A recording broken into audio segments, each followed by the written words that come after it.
All right, folks. I think we are live. Trying out some more new stuff, but I think I'm a little bit happier with how things seem to be going so far. But we got Grip and Sip in the chat saying getting fancy now. Trying to Grip and Sip, trying to step my game up, trying to do some kind of stuff that's different to kind of set me apart a little bit. I feel like sometimes a lot of the streams start looking similar in a lot of ways, and it's tough to kind of differentiate a little bit. But shout out to old Dankster. I gave him a little nod to Dankster with my mostly garbage garage golf title for my vertical stream. Getting this putting line hopefully pretty straight. If you're popping in the chat, say what's up. Kind of want to keep testing this stuff, but looks like we got a double Nightbot. Everything look and sound okay from wherever you're watching, hopefully.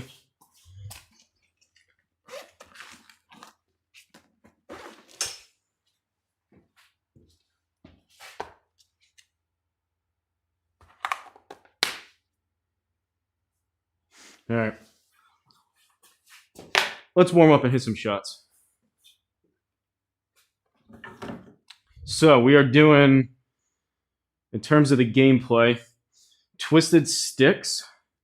I guess first and foremost, for anyone maybe new popping in, welcome to HZRDUS Golf. This is my garage golf simulator. Pretty budget build. I'm using GSPro, that's the simulator software. My launch monitor, which reads the ball and all the data, is called the Square Golf Launch Monitor.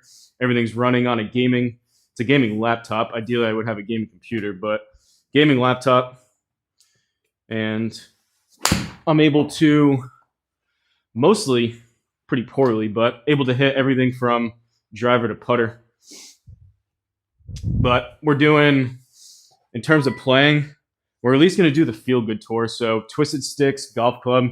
It's like a separate kind of club thing on GSPro and SGT. Honestly, it's kind of tough to explain. But anyways, it's like a private league pretty much. We're doing the Feel Good Tour, which is one of the events. And then we'll see how we're hitting it. We may do kind of tight. May do the par 3 after. I want to make sure I don't forget. I want to save the pitch and putt and not accidentally do that, because me and Stice Man are going to have a battle of the century. We'll make you popular. What is that, like some agency or something? I appreciate you sending a message, but I will probably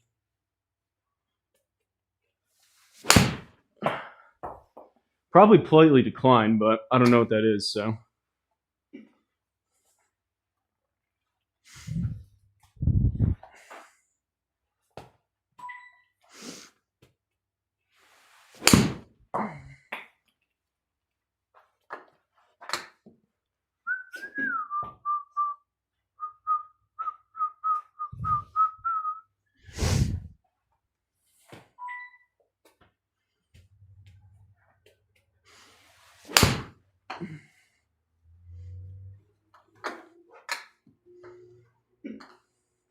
I don't know what it is lately. I come out and like these like easy, granted I'm swinging easy, but these like choke down 3/4 approach wedges always feel pretty good. And then I start swinging harder into my other clubs, and like my feel and contact and how I'm hitting the ball just goes downhill these last couple of days.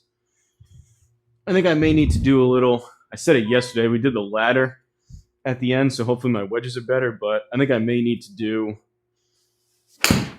spend a little bit of time doing a little flannel Fleetwood, get back to compressing the ball a little bit better, keeping that weight forward, kind of finish. Not as much left, but more so just like finish lower. And sometimes I feel like I try to subconsciously, I was saying that yesterday, my driver swing, I've been hitting it better, with some more speed, which I think is because I'm hanging back on it a little bit, which works really well for driver. With irons, though, that's basically the complete opposite of what you want to do. So I think that's kind of leaking over into some of my iron shots, and I'm hanging back a little bit. So I'm catching them thin, and I'm kind of flipping, I guess, a little bit and kind of trying to help the ball up in the air versus hitting down and through it and compressing it and kind of finish to where, like, think about maybe a divot 6 inches in front of the ball kind of thing. Bulky clothes may be a bit of it too. Yeah, I mean, it is what it is, group. So colder today. I know you're in the Great White North, but D-Lud, I don't know if D-Lud's in here. He likes the temperature checks. So it's been weirdly kind of not humid, but like I don't know if that's right. 72%, that's the humidity. And then temperature-wise, we're at 36.5. I just went up because I'm holding it. Basically 36.5 degrees Fahrenheit in the garage.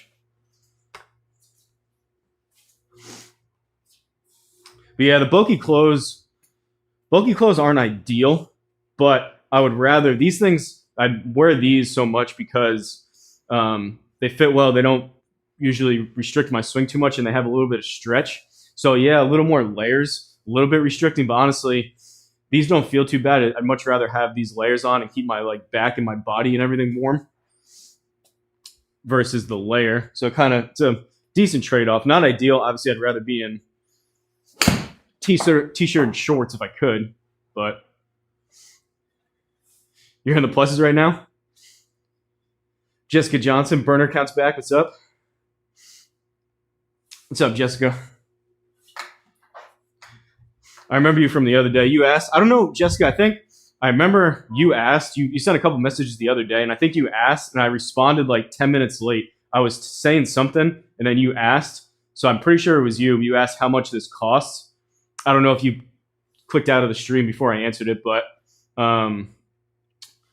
we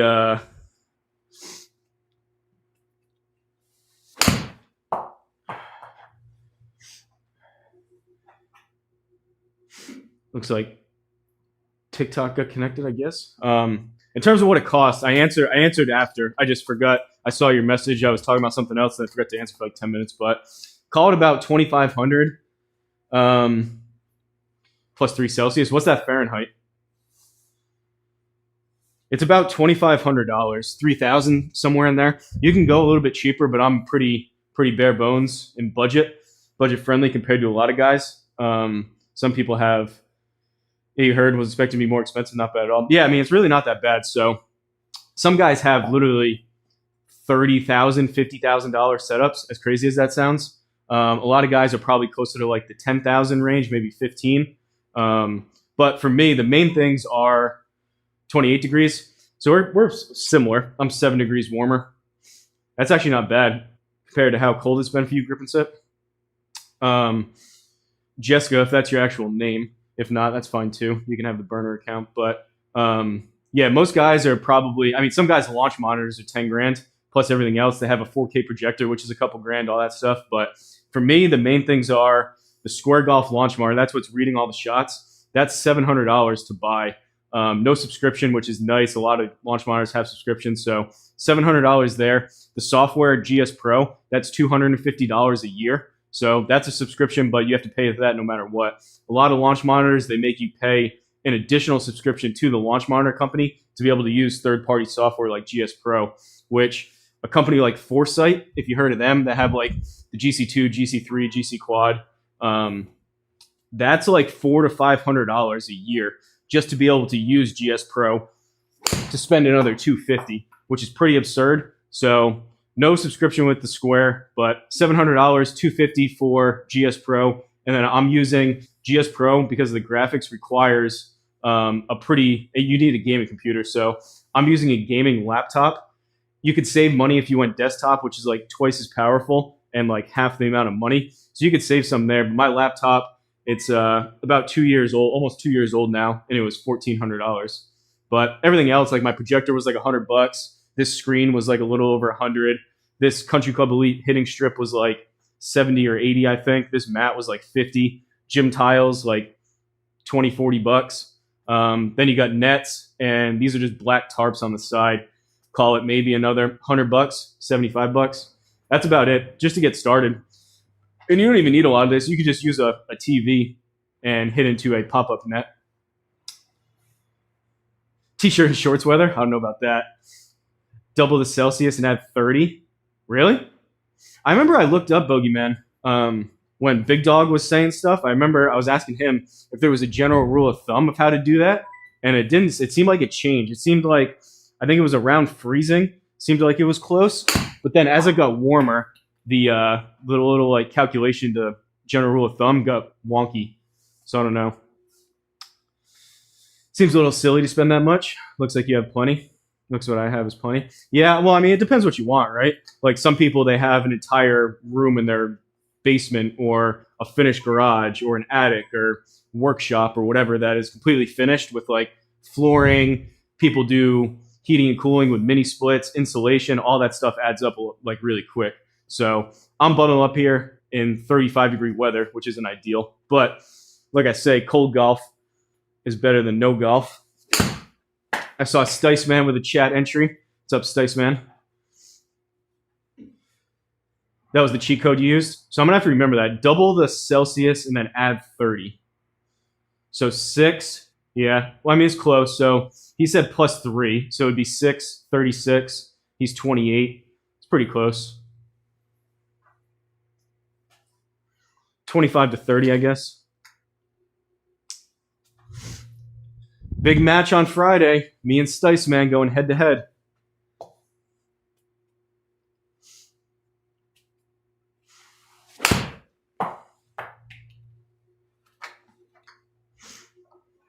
Stice Man sent me a headshot earlier. I'm gonna try to do my best with doing a thumbnail that hopefully you guys will find funny or at least entertaining, maybe.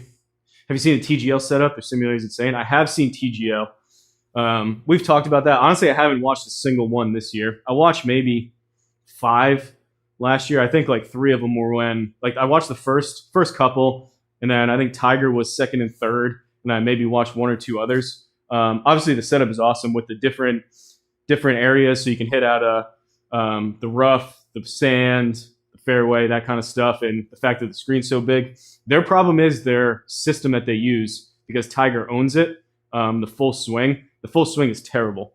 That's their issue. And their software. Their software is pretty bad too.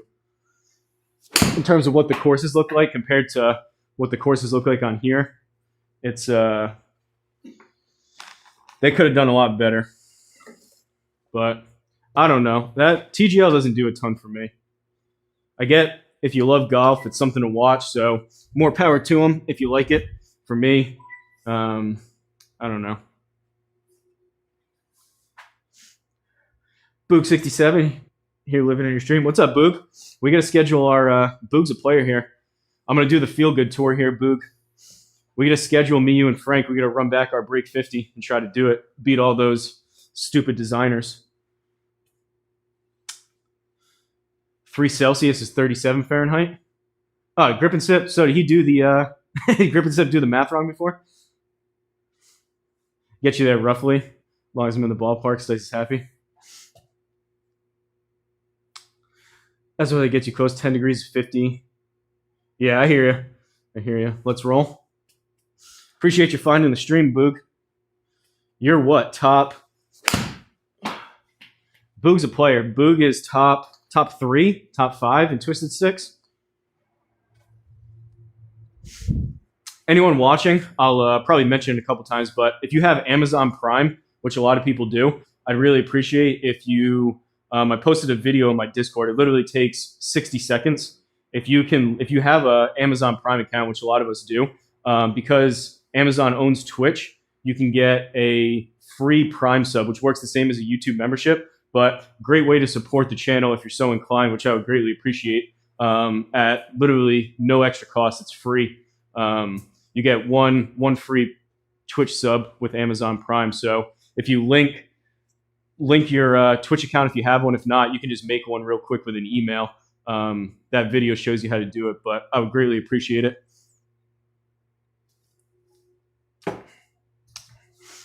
100% free way to support the channel at no extra cost. Grip and Sip did it yesterday. Crushing It did it. Glitchy Golf did it. You can see their names down below now.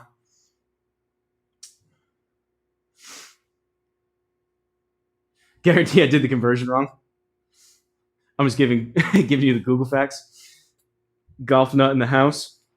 It seems like some of you golf nut. You playing tonight with some of the Twisted guys, it seemed like?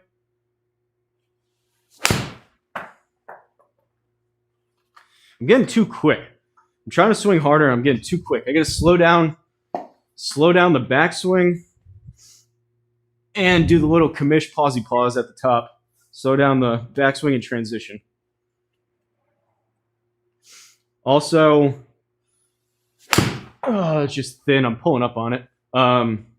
They're doing some kind of, I think, tree trimming or road work outside. If you hear, you may be able to hear the hum of the machines out there.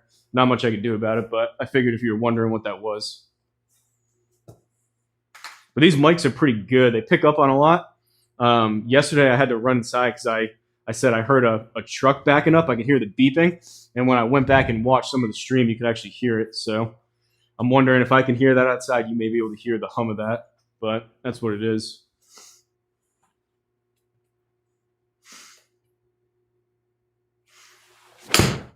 All right, that was better. I stayed down on it. I think part of it too, I do it outside, but some of it is the habit of as soon as you hit it, you want to look up to see where it's going instead of just staying down and just kind of finish your swing and then look up. I think that's part of it too. Like the shot and the information is not going anywhere. I just got to focus on actually staying down on the shot and then look where it goes.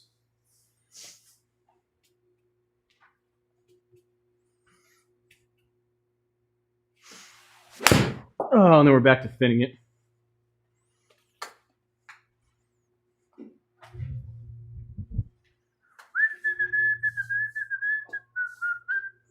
You think so? If you guys stream it, I'll watch. I don't know if I'll do any of the money stuff. I'm personally not a big gambler, but it'd be fun to watch. Also, in terms of the Twitch stuff, again, really easy to do. I know if you haven't used Twitch before, you probably have no idea what it is, but it's just a streaming platform similar to this. And like I said, with the Amazon Prime, you get a free one. But if anyone happens to do it while I'm live, a cool thing pops up on the screen and reads out your name.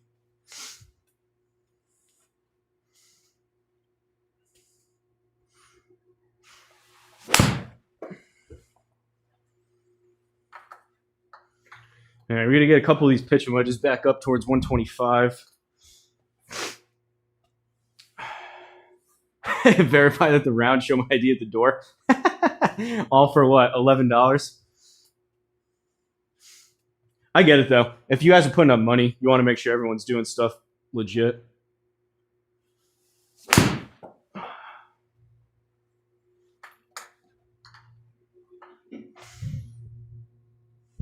Hit down. Hit down. No idea what Twitch is. It's basically the same thing as this, just a streaming platform. But if you have Amazon Prime Golf Nut, I posted it in the Discord. It's a 1-minute video of how to do it. You can just sign up. If you don't have an account, you just sign up with the same email as your Amazon account, and it takes 2 seconds to link it. And then you just you can subscribe. Basically works the same as a YouTube membership for free. 100% free. Not like it's free for the first month, then you start paying. It's 100% free. Hope to get at least one round of league play in tonight. Depends how late my curling match goes. Curling, huh? Watch for the tee or for the divot. Don't look up. No divot inside. Yeah, I gotta just stay down on it, Boogeyman. Got clearance from the boss to join at 7:30. I saw that too, Take It Low. I saw that you had, what was it, volleyball or dance or something got canceled.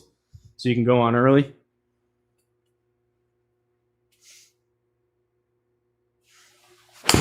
There it is. Just gotta try to take the divot, Boogeyman. Try to take a divot. It's crazy, like those little things, which sometimes you just forget. But those little things like that make a huge difference in terms of striking the ball and having it go as far and left and right in terms of where you want it to go.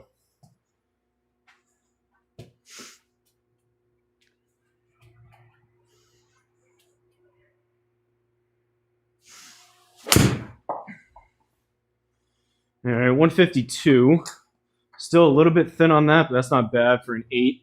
I like seeing this go closer in the neighborhood of about 155, 160, so not far on that one.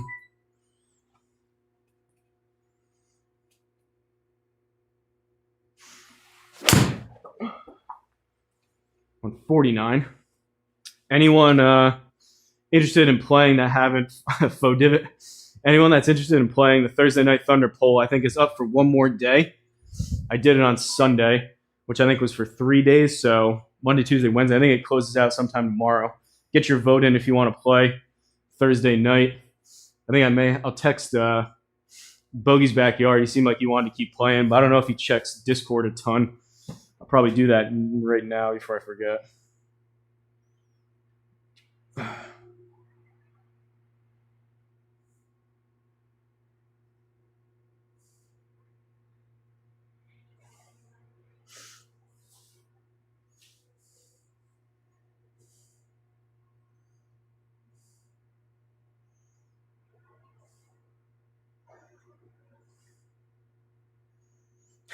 Joe just posted I didn't know what the heck he was talking about. He posted something in Twisted Stick saying, I greatly appreciate everyone showing up for their team pitchers today. He's doing 2-man pitches of the scramble teams.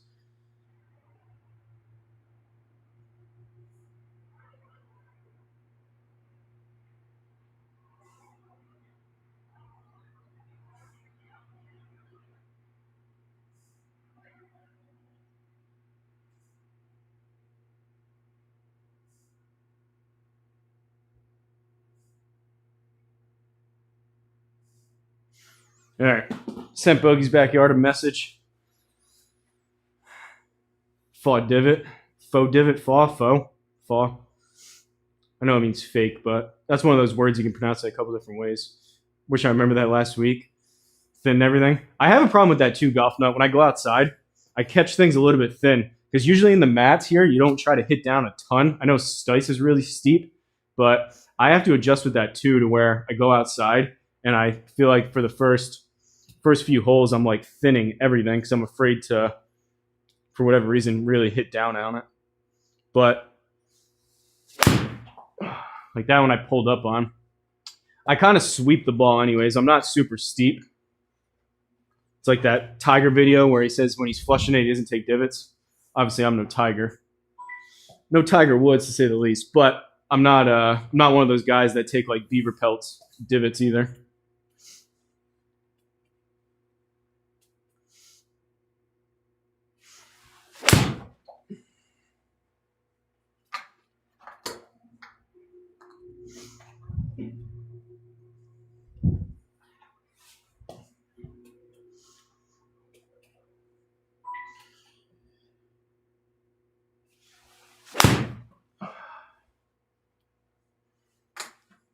Sometimes, too, your body just doesn't listen to what you're trying to tell it. That mind-body connection just doesn't work. I'm trying to hit down on these, and I'm still just sculling them.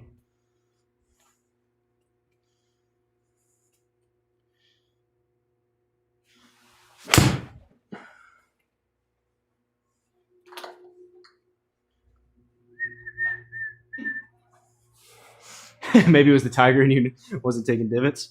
I mean, it could be. Maybe Tiger showed up. You see him down there in Florida?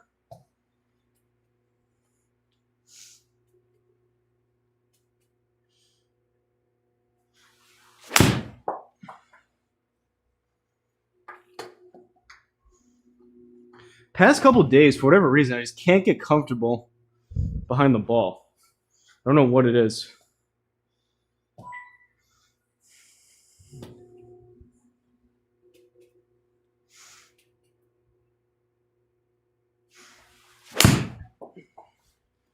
Better. You just tell automatically between the feel and the sound of it. All right, let's roll a couple putts, a couple drivers, and then we'll do it. What's up, Hoosier? Hoosier in the house. He forgot to give you his scoring ability. You shot, didn't you say though, your first 2 rounds were like 80-80 or something? And then you said you fell off a little bit?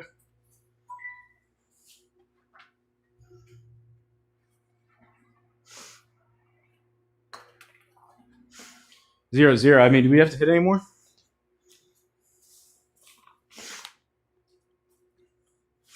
Let me know. I think everything's, no one said anything yet, but I think everything's working right. One thing I was thinking about was yesterday people were all surprised about the vertical thing. And granted, I kind of just went back to it, but I did that. I had that idea like 2 years ago. If you go back on my streams, one of the first couple streams that I started doing, I was outside in the backyard like 2 years ago with the Garmin R10, and I did basically that same vertical layout. So not exactly something that I started like just doing. I'm kind of just going back into it, but I figured that out a couple years ago, and for whatever reason, I just stopped doing it.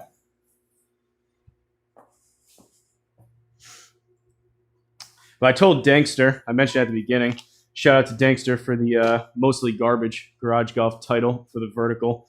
He said he's getting beat up at work, so I'll have to watch it later. But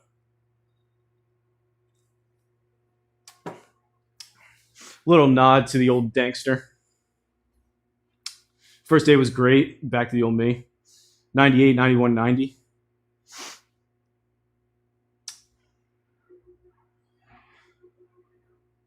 Oh, really? They're in GSPro? What were they?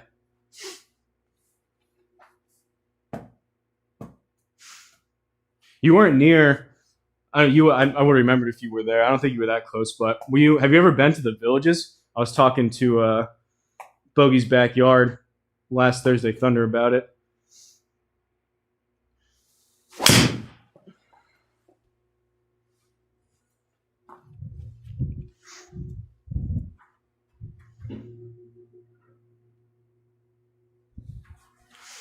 I love it down there.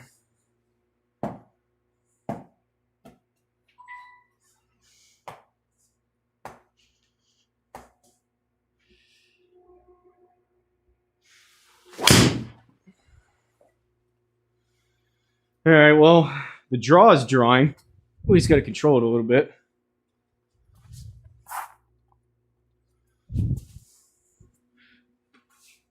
Champions Game Southern Dunes.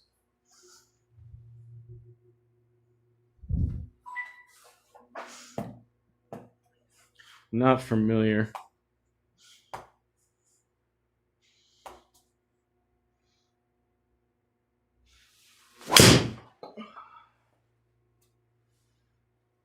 Better. 266, 157, but no draw. Still a little spinny.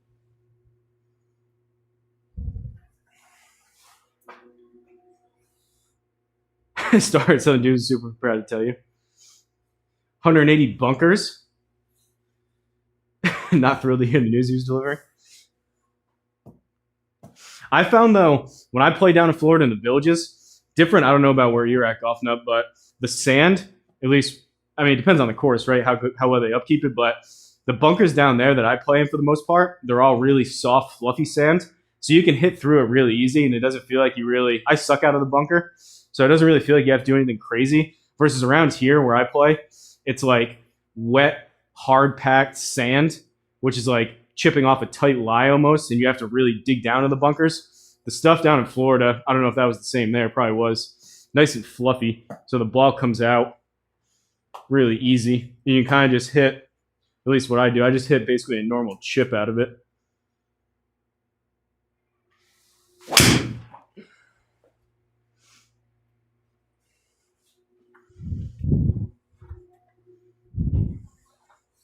Did the legs yesterday, so we'll see how that turns out for me. Harpender here. All right, that's what we want. That's what we want for most of the drives. I can live with that all day. Let's do it. I think I may have to download this Wild Rock. I feel like I played this recently, but I try to delete the courses every like week or two. So I do download so many of them between the leagues and the scrambles and Thursday Thunder and everything. It just ends up slowing down your computer if you got a ton of extra stuff you don't need there. All right, Twisted Feel Good.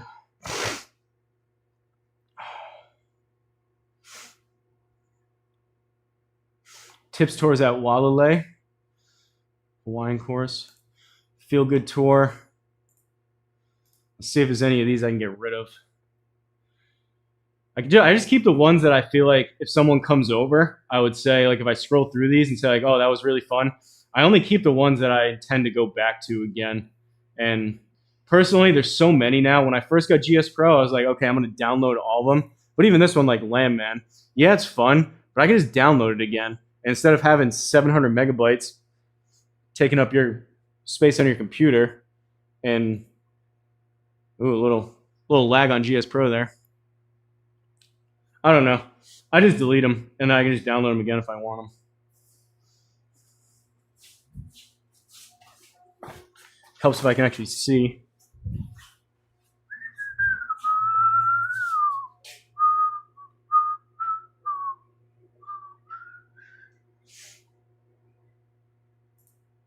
I did really like. I'll leave Paradise Canyon. That course was nice. That's probably big though. Pikewood I like. That's a Run Pud Run Patreon exclusive there. I got to get back to doing some more. Santa Teresa, we'll get rid of Santa Teresa.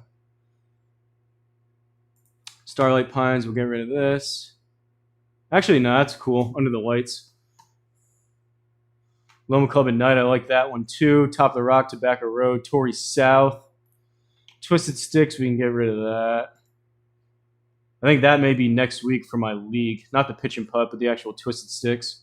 That was one of those I was talking about it yesterday. Wolf Creek we can get rid of. Same thing with Landman.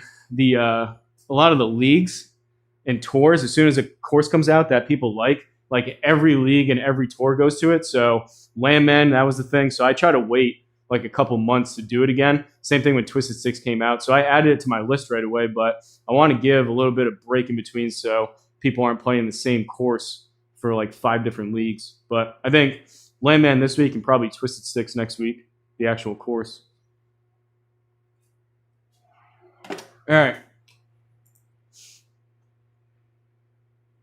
Played honestly pretty bad yesterday. It was about as bad as a 2-under could have been on my league.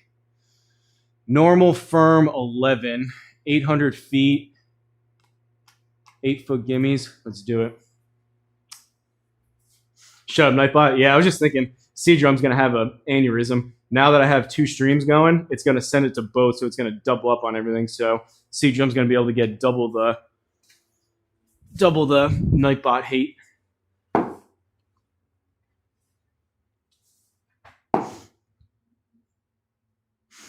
C-Drum, do me a favor if you have a second. Go over to Twitch and just try to send a message in the chat to see if it goes through. I was testing it before, so I think it'll work, but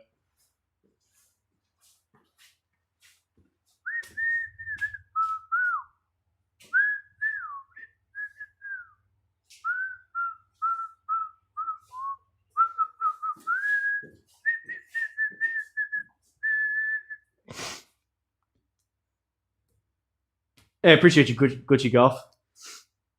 He was watching over on Twitch already. I changed your name, Glitchy. If you can see down below, Glitch. I changed it to your YouTube name. I don't know if you can change Twitch or not, but I'll have to remember that's you. Appreciate you testing out though. First time chatter, it says.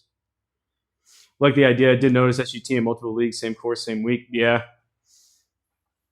That's why I just try to space it out. Like, Twisted Six is awesome. Joe did such a good job. But a bunch of people, because it's so awesome, a bunch of people did it. Same thing with Landman, a lot of those courses. So I just try my best. I have a list of probably 75 courses that I want to eventually do for my league. I just put it further down in the list. So give time people to kind of forget about the course a little bit and then be excited to play it again. But, all right, here we go. Wild Rock Golf Club. Maybe this was not what I was thinking of, but first hole, par 5, dogleg left. We'll hit the flyover.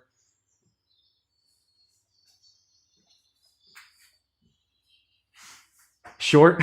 Thanks, Cedrum. All right, seems like it's working. See, glitchy golf is at least nice with this test. Cedrum just comes in here and just starts talking trash right away, but I guess I should have expected that. Why am I putting this down? I gotta tee this up.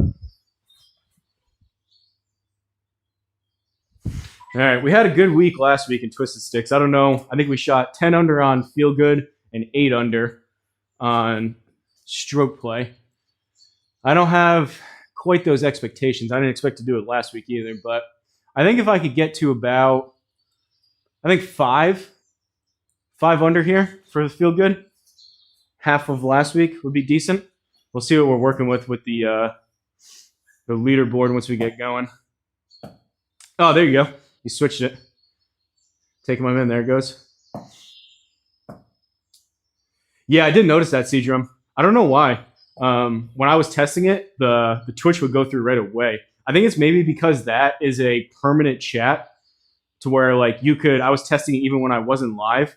That chat on Twitch is just permanently there. So even if I'm not live, you can still go in and say stuff. So I think it just constantly stays connected. But yeah, YouTube was a little bit slower, but at least they're going through. At least I can read them. You guys can see them on the screen. So that's the main thing. 30 seconds later. Part of it, I mean, what I just said, it's definitely slower on YouTube. I noticed that. I'm also slow. So responding to it between me being slow and reading slow is a different story. But yeah, you can tell from how quick it pops up on the screen or not.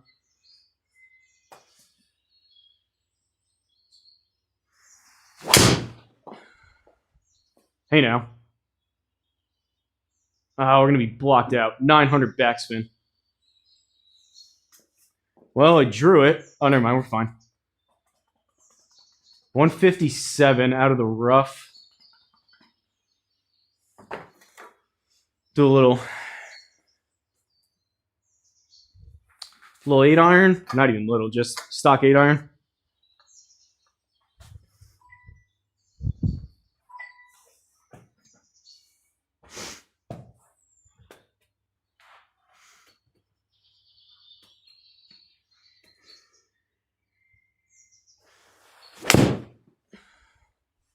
Dang it. Another thin heel shot. It's a birdie putt, but this was the story of yesterday. Just like 50, 60-foot putts every single time.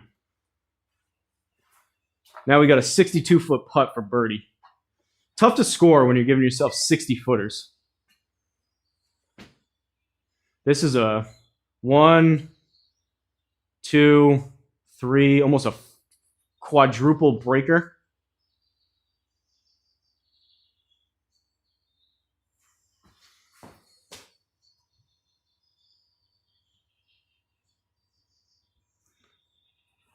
I don't know. We'll try that.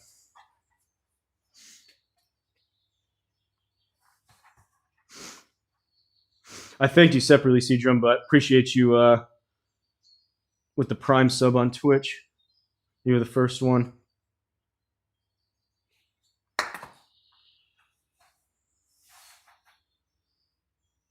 Oh, not bad. Decent run at it. Oh, never mind. That was Eagle. I forgot it was a par 5. Yeah, for Eagle. I just realized that's nice. I was like, man, it's another 60-foot putt. I thought I was just about to say, all right, we're in for par.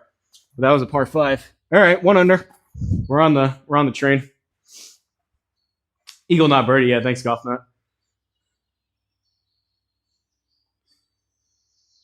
Twitch does seem smoother on my end as well. Huh. I went back and looked.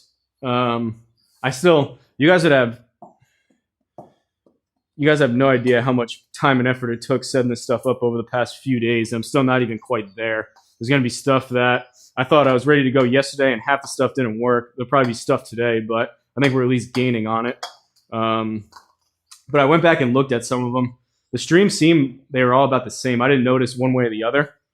For whatever reason, though, Twitch stopped the stream like halfway. I don't know if my computer lost connection or something, but it like split it up into two. I don't know if that's common or not. I did notice that, but it seemed like I went and checked on the computer and they were all at 1080p, which is basically all I want. So a real sub sandwich though. Yeah, I mean, little chicken sandwich with some seasoning on it, Seadrum.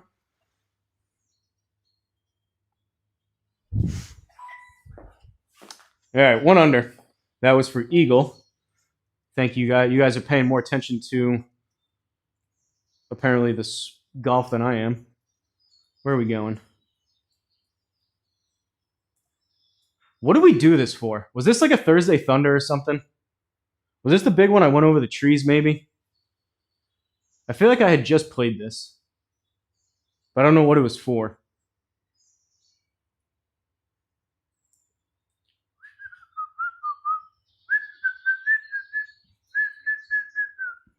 We'll go with that. Oh boy. This is the one thing. We got another deload troll. This is one thing because I won't be able to time these deload people out quite as easy doing it this way. White bread with plain chicken on it.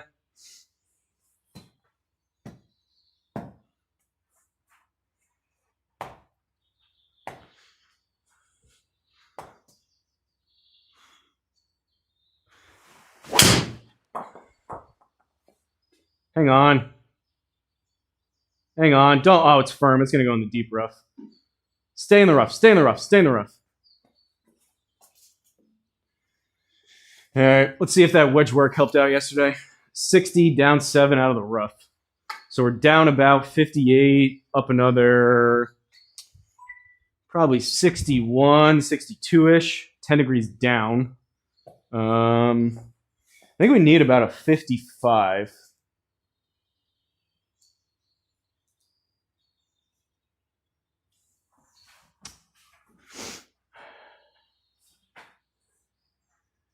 Deload fan club. Yeah, I don't. Maybe it's Deload's burner account. I mean, I don't know. I thought at the beginning. I don't want to give it too much attention, but I thought at the beginning it was like his actual friends just like having fun with him, like Seadrum does with me. But I don't think it is, and I don't know about you guys, but Deload's been nothing but nice to me. So I don't know where some of that comes from, but.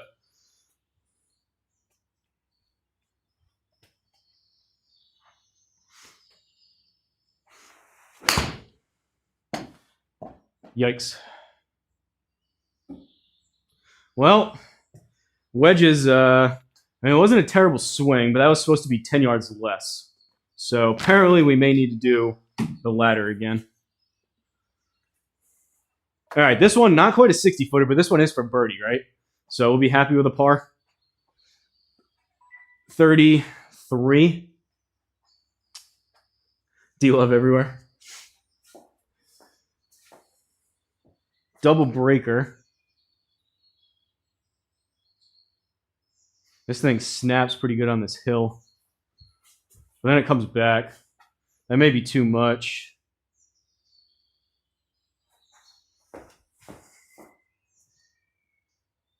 Low percentage, but we want to at least give it a chance.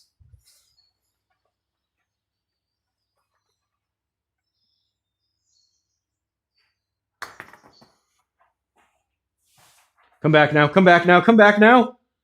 Oh. All right, par. 1 under through 2.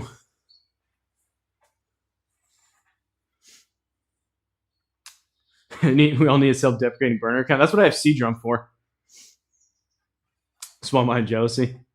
Yeah, again, in the past, what I've done, I just time them out. I don't have that capability quite as easy now, so I'm just going to opt for the just the ignore. And you guys, I would recommend you guys do that too.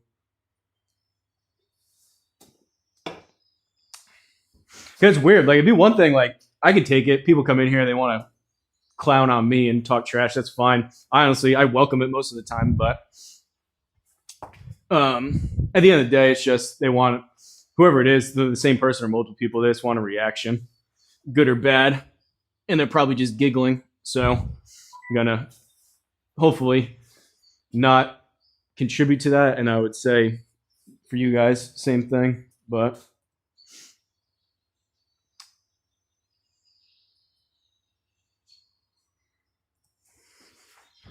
all right, let's hit a draw, but not a hook.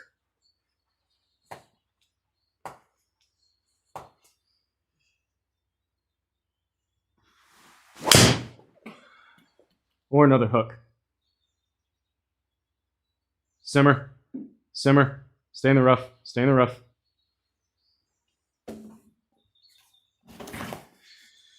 55 out of the rough. Up to 56.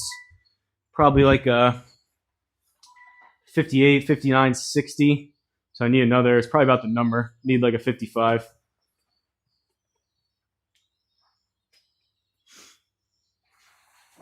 That's short. 48. Get a bounce.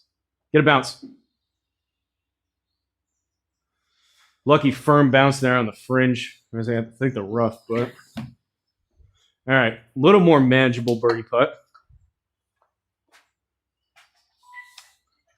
No such thing as bad publicity. I agree, but I wouldn't say I want to move on, but I don't think D-Lo would appreciate it. 20 D-Lo chats to drown it out. I don't need a burner account. Pretty good self-deprecation on the regular. Break 50 tomorrow night. Noted. Yeah. I mean, I think that's just the. I mean, there's a couple ways to handle it, right? But I think that's probably just the best way. So, I mean, you guys are welcome. You can send your D-Lo love in here too, but you can also just go over to his channel and send it there too, which would probably be more effective.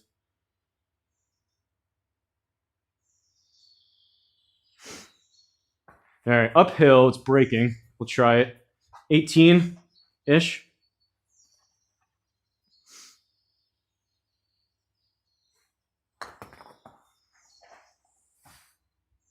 Oh, I even pushed it.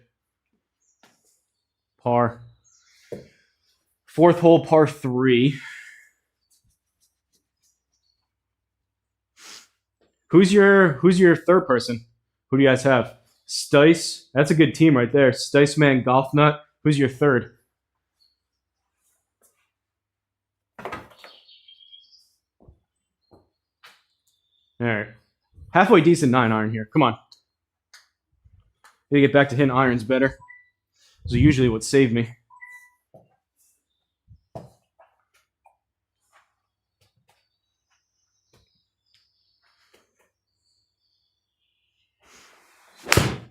Nope.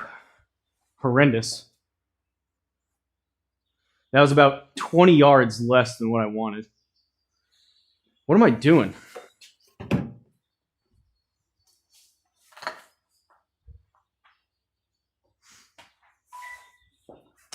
Oh, King Henry VIII. Fill up on ibuprofen and be ready. Have those your friend. I think I streamed him once. King Henry VIII. He's a good designer. I think I streamed him once on the original Twisted Designer Cup. And I think I watched him play one other time with Joe. That's about it, though. I don't really remember a ton about his swing or like handicap stuff like that. All right, another what was that? Up 18, 65 footer or so.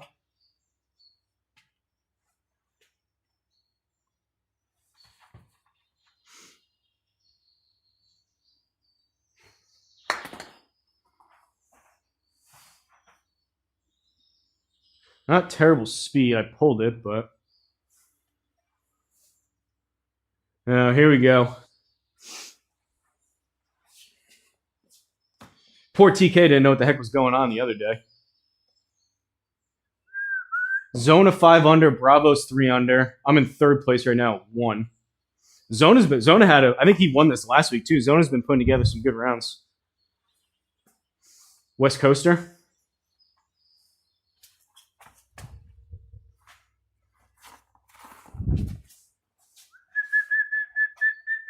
It's going to be a baller. I can feel it.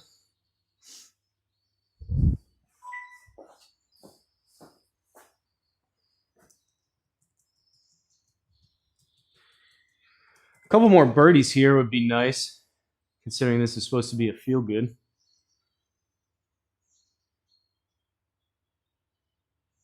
Ooh.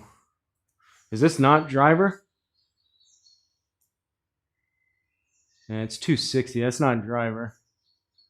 So we're going to go there and we're going to hit 3 wood. I would likely hit driver bad anyways, and it may work out, but on the off chance that I hit it good, this is just not a smart driver hole.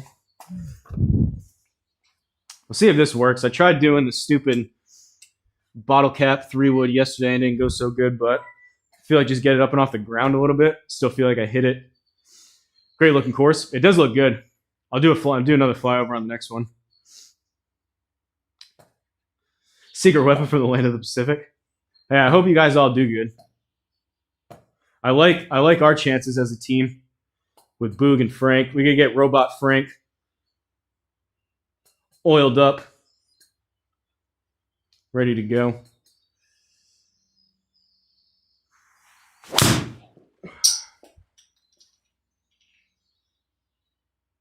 All right, it's fine. Pretty that was actually a low heel draw, which means the face was way shut. So it was which it was 3.9 into out swing, and the fact that was as low in his heel as it was and still drew, it was 0.9 close to the target, which is relatively close. I think I'm getting a little too quick in terms of the release. 43 out of the rough uphill, a 45, maybe like a 47. So I need like a 40, 42. Maybe we'll try the big dog method of just saying the number a bunch of times. 42, 42, 42, 42. 40.6. Release, release, release. 42, I think would have been short anyways.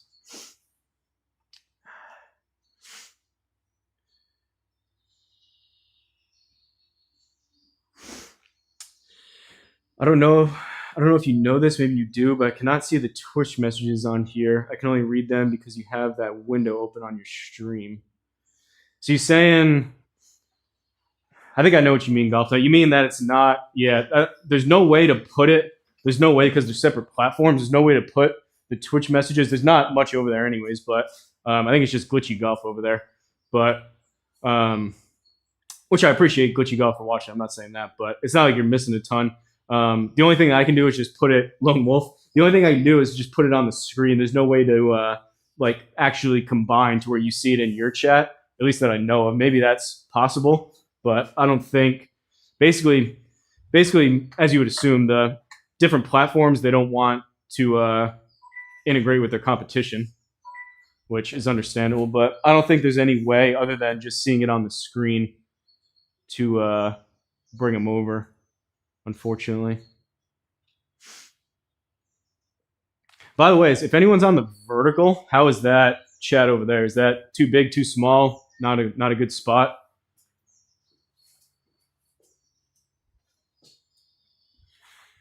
All right, 22.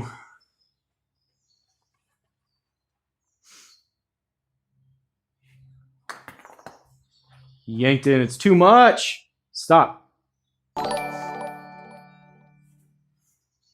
F Golf's tip $1.99 through Super Chat. Pick up Clubs Day. Let's go, FFK. Appreciate you, man. Appreciate the Super Chat. I missed the, it doesn't, why does that not, that didn't come through on the, well, I mean, it came through, but I can't see it on the chat. It still read it out. I think the animation still worked, but the other one, can I change something? Appreciate you, FFK.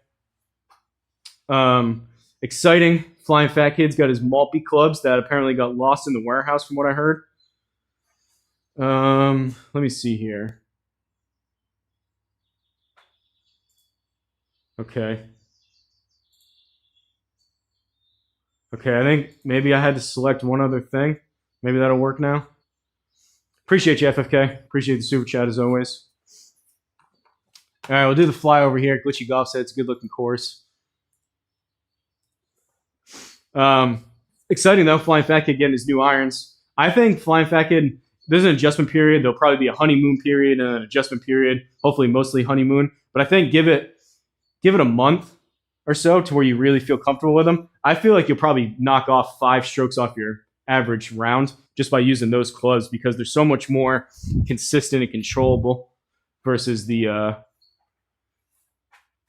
game improvement. Glitchy Golf said, I honestly think it's better over here. I can read everything. My messages are way faster.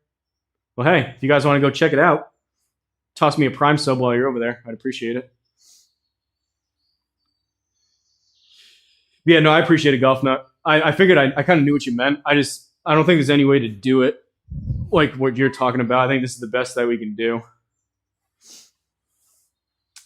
Happy day for FFK, 100%. FFK will be back. FFK, let's go. The boys are all happy. I think the boys, well, obviously Flying Fat Kid's going to be the happiest, but I think the boys seem like they're pretty happy for Flying Fat Kid too. He's been a busy boy lately. We got to get him back in the sim on a regular basis with his new clubs. You're going to play tonight? Let's go. I'll be watching for sure. I play this course a couple times a year in real life. Sneaky good course. Wisconsin Dells. Yeah, I noticed that it was Wisconsin. Did you? I think now that I put 2 and 2 together, I think I saw you recommend this, Murph. Maybe that's where I saw it, in the Twisted Six.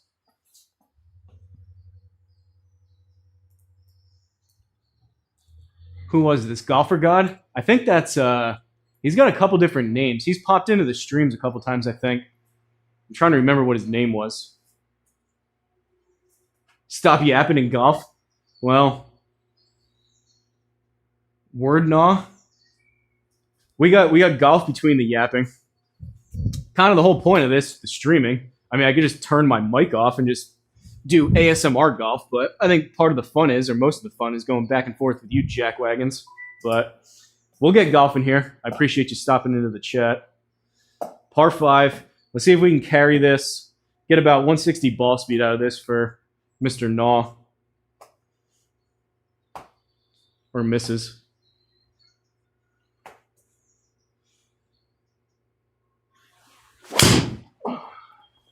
$156, $268.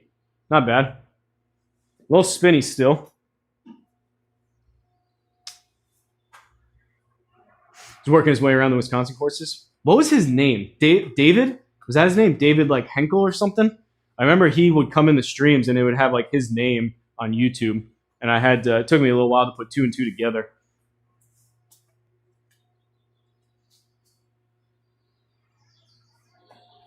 All right, 186.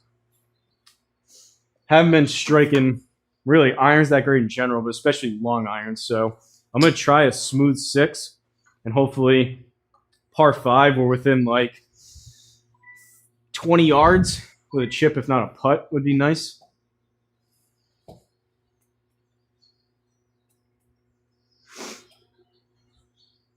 Shut up and dribble.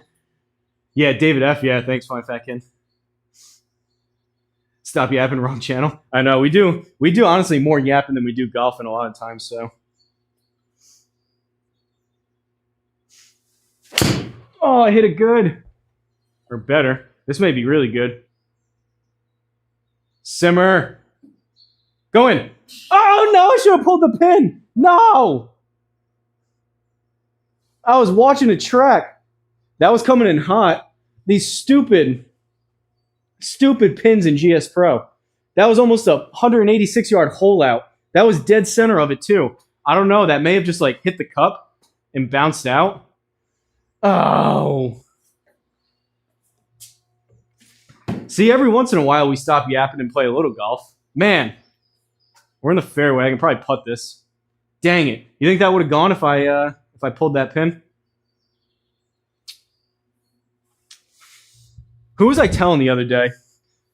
I've been telling a bunch of people. Zona was the one that told me. Pull the pin.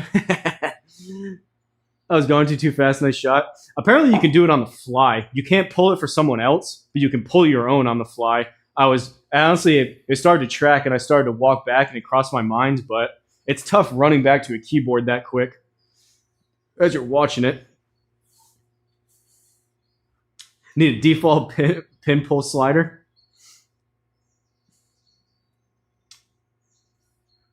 Would have made it if you weren't yapping. Hey, it's all good. I appreciate your name's really dark, but Word Knob One. I appreciate you stopping in. We're just having fun with you. I don't know who's always preaching pull the pin. Well, I mean, pull the pin. Usually, I'm like, I tell people 20, 30-yard shots, pull the pin. On 186, you don't expect to do that. But I was telling someone the other day how to pull it, and I was saying, he was like, oh, so you have less ricochets. And it made me think, the way that these react, maybe I think I mentioned it with Big Dog too, the way that these pins react in the game are almost like they're metal. And in real life, with the fiberglass pins, I don't hit a ton of pins outside, but they're a lot softer. You don't get that big of a ricochet. So I think GSPro could use a little bit of an update in terms of how it actually reacts off the pin. I mean, 186 yards, that was coming in hot. But even on chip shots, it bounces pretty good, as if like the material is closer to like metal than fiberglass. But either way, Houston brutalized Allen earlier in the season. Oh, I missed your first one, Black Cloud. Pats look shaky at first, so the Bills. Hope your Pats beat Houston in case Bills beat Denver. Don't want to see Houston again. If my profession isn't in the lumberjack business, I'm going to be a little disappointed. It's not, but you're not the first person to say that. Yeah, Black Cloud, I was hoping good to see you back in the stream. I was hoping, if you remember, a couple things. When you were saying earlier, in like middle way through the season, you're saying Pats were looking good and like the Bills are falling off. And I was saying, yeah, I mean, they look good. But I was saying for the past like 2 months now that you got to watch out if Buffalo makes the playoffs, because they're a way more experienced team that's been there before. I wouldn't be surprised if they make a pretty good run to AFC Championship, and even if they can get past Denver. Denver's defense is obviously great, but I'm just worried about the same thing you're saying, shaky at start. I talked about it a little bit yesterday, but the Patriots' new team, young quarterback. I know Vrabel's coached before, but younger coach, all things considered. There's a lot of kind of question marks of not knowing how people are going to react versus a more veteran team that's been there before. So I don't know. I'm optimistic with the Pats. I don't have the highest expectations, but I said all season I was rooting for them against them last year, if you remember that, or not last year, 2 years ago, maybe last year too, when I was doing those putting streams, Black Cloud, and I was actively rooting against the Pats. And I was saying up until now, this season would be a massive success if they even made the playoffs and were like a wild card team, which they did. They ended up winning the division, which is even better. But yeah, a little bit shaky. I think nerves kind of got to him a little bit. Drake May, actually, he had like a decent stat-wise game. He had like 283 yards or something. Didn't light the world on fire, but they were actually moving the ball. They just couldn't finish a drive. They couldn't punch it in, so they kept getting field goals at the end. But Drake had those 2 turnovers. He had, I think, the interception that got tipped, and then he had the fumble, which wasn't great. But he was moving the ball. He wasn't as effective as he has been for most of the year. He was moving the ball. He just wasn't able to finish drives. But let's see if we can roll this in for Eagle after all that yapping. 17. I don't know what the beginning of this does, but we'll try that. This would be nice.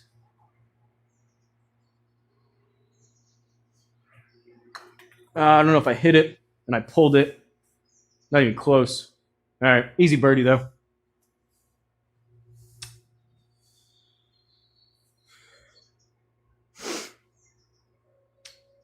Auto pull pin feature is a must. That would be cool. Denver is stupid lucky and decently talented. Yeah, I mean, they had some of those games where defense won. I would put Bo Nix as more of a game manager type of quarterback versus like a true. I mean, he's good. He's a young quarterback. I'm sure he'll get better. But in terms of like franchise quarterback type of guy, maybe not quite. But Brady was also kind of a game manager at the beginning of his career too. So, Rich Ellis, I get the wrong email. I thought this was golf. This is me hanging out with the boys. This is what this is, with a side of golf. And we're 2 under. Lumberjack fetish algorithm gutter. Injuries are piling up positions. Most wide receivers are wearing now. He's out for the season. Defense has a ton of holes also. Yeah, I would say generally Buffalo has underperformed. They were Super Bowl favorites. I think they underperformed most of the year. We'll see, but I was rooting for Pittsburgh last night. I thought that would have been a much easier game for the Pats than the Texans, but it is what it is. The Patriots are capable for the first time in a long time. Patriots are capable of hanging basically 40 points on a lot of teams. So it's going to come down to finishing those drives, being able to punch in the actual touchdowns, and then hopefully defense plays as good as they did against the Chargers, and I like our chances. We play Sunday afternoon, I think. We play... There's 2 games Saturday and 2 games Sunday. We play Sunday at I think Saturday is 4 o'clock and 8 o'clock, and I think Sunday is 3 o'clock and 6 o'clock. We play at the 3:30 on Sunday. He tries to golf anyway. I try sometimes, Seedrum.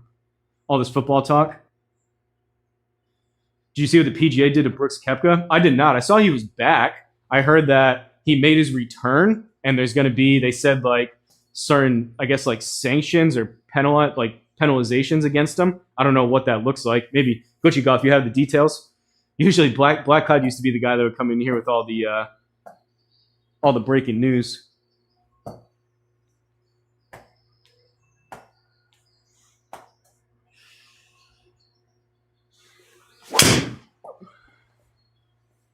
Not ideal. All right, it's fine. 255 carry. A little bit of stutter there too. Super Bowl favorites the last 6 seasons according to Vegas. No excuses now if they don't make it. Yeah, I feel like this is the weakest though the team's been Black Cloud in a couple years. There's teams were way stronger the past 3, 4, 5 years than it is seemingly now, but he's back but had huge financial penalties? Huh.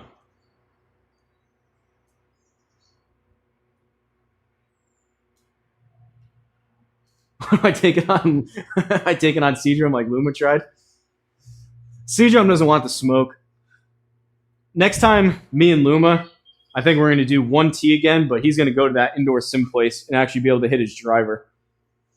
He's ineligible for big money events, has to donate. Someone said he's going to lose out on 53 to 68 million in earning potential? What?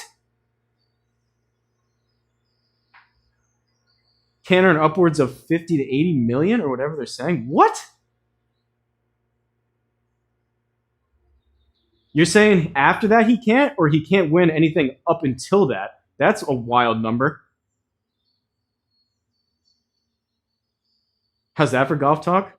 I was not expecting that. I thought it was going to be like split the purse with PGA for the first 3 events kind of thing. What was the deal?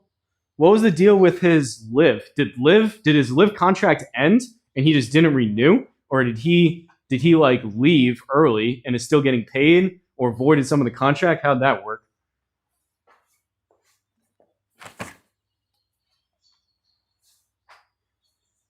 Donate $5 million to the charity of his choice. He's ineligible from big money tournament winnings. Live contract expired. So you saying he's going to lose out on earning potential? You guys may not know the details. Is he able to basically call it 50 million? Is he able to make up to 50 million? Then anything after that he can't, or is it he needs to give away and void everything up until 50 million, and then he makes after that? Because that's a pretty big difference. All right, 80 yards. I'm gonna have to warm up. Warm up after all this talking. All right, let's go. We hit it 80. Come on, be good. Spin, spin, spin.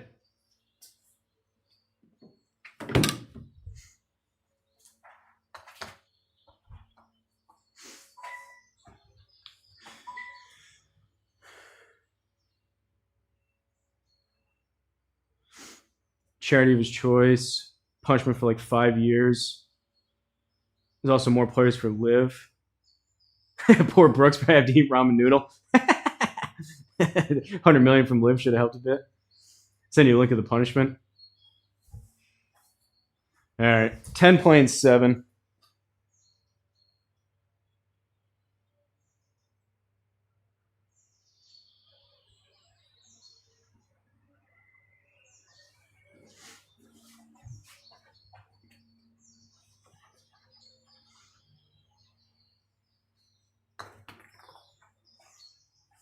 No, no, no! I tried to hit it 5. Oh, thank God. That's one of those greens. I knew I could not hit that long. I tried to hit it like 5 feet. That's one of those where you hit it long and it rolls all the way off the front. All right. Par, but at least that wasn't like a double.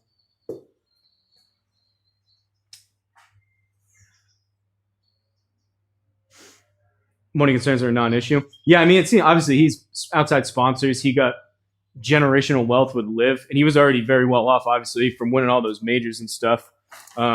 Is he able to compete in majors? For him, it's more, to me, based on what those details sound like, and he agreed to, now is more about going back to where he really wants to be in terms of legacy. So, I mean, he's still, love him or hate him, what he did with those majors for that run, he's one of the best golfers in history. So I think it's more about legacy and trying to build on that than it is about money. So he basically said, all right, I made enough money. We'll deal with this and we'll just go back to where I want to be, is what it sounds like to me.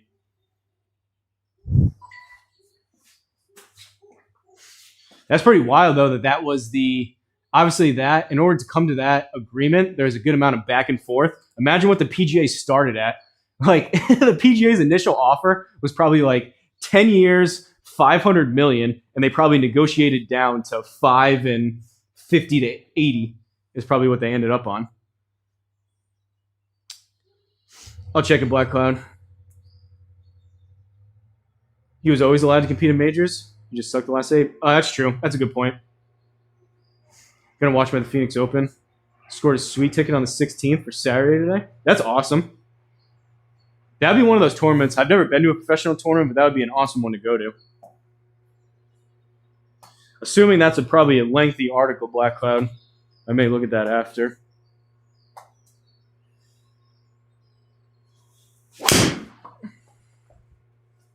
Draw more than that.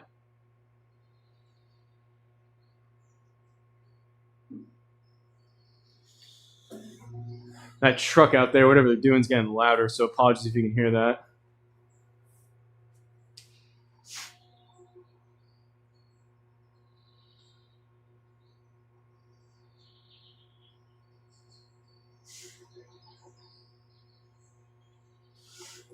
PGA requirements mean that the young guys that took the liver out have no options. So he's clear for the 500 million he took from Liv. I don't know about 5. I don't know if it was 500, but I get the point. It was probably, probably 100. I'm sure Bryson was probably around there too. I mean, you're talking about 9-figure payday. Maybe 150. I wouldn't be surprised if it was 30, 40, 50 million a year kind of thing for those like 3 years, however long he was there. Speaking about like the payout structure and stuff, though, when all those numbers came out from Liv, I don't think a lot of people realized that because all that money was guaranteed, they needed to have a threshold of if they're winning a tournament, like a Liv tournament with the purse of like 20 million, they need to, if they win that tournament, they don't get that extra 20 million. That 20 million gets taken out of their contract. And then if they win through their contract, then they start earning the extra money. 55 uphill out of the rough.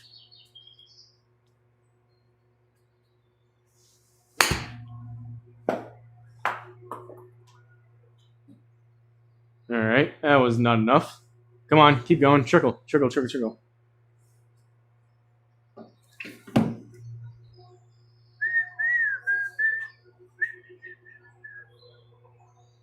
$500 for 3 years. Are you serious? Is that true? Definitely 500. Wow, I didn't think it was that. I didn't think it was that much. Wow.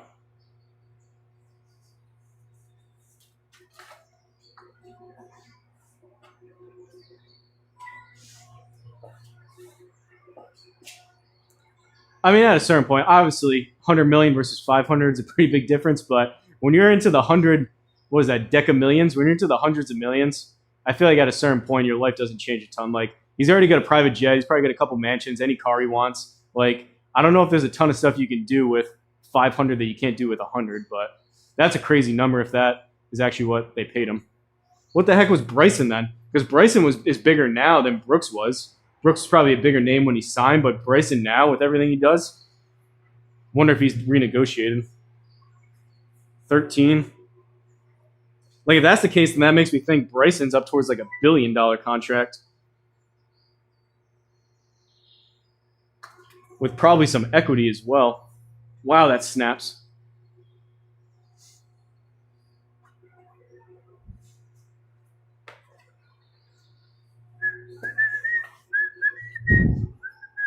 No, don't need driver. 134.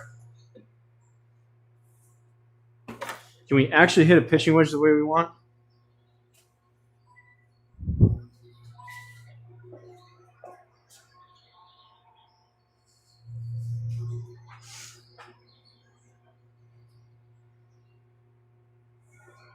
Ever been shopping for PJs? Those bad boys add up. Plus a helicopter and a yacht. Extra cash. I have not been private jet shopping yet. Maybe a couple more Prime subs and a couple more super chats will get there.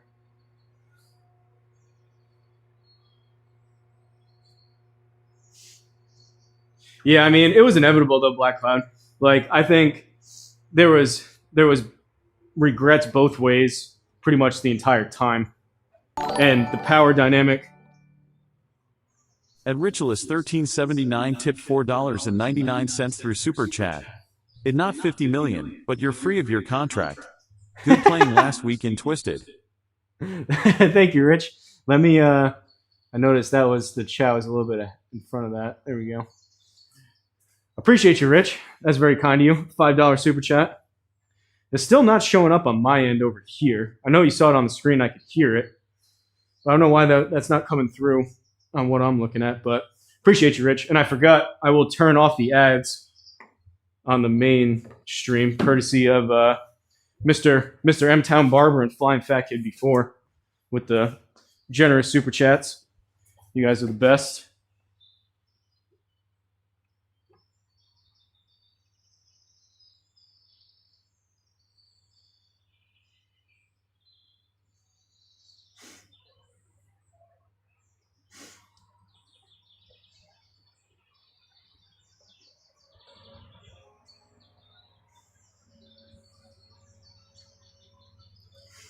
One second here.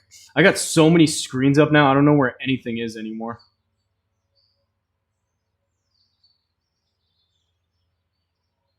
All right. Ads are off. Thank you, Rich. Not 50 million, but I appreciate the $5 nonetheless. Very kind of you.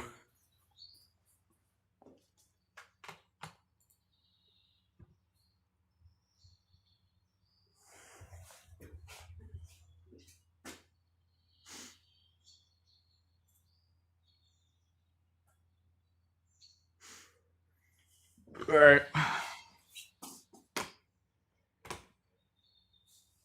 Pitching wedge.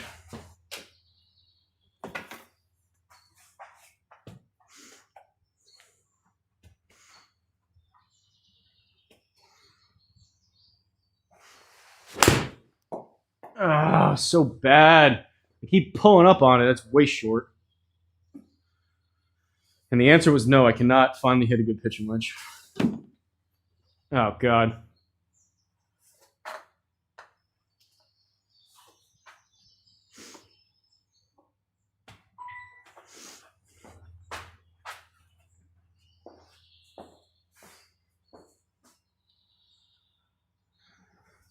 I mean, at this point, I just come to expect it. What is this? What is the math on this? 12, 24, 36. Plus another 8. 44. Plus, it's like 100. This is a 100-foot putt. Should probably just chip it.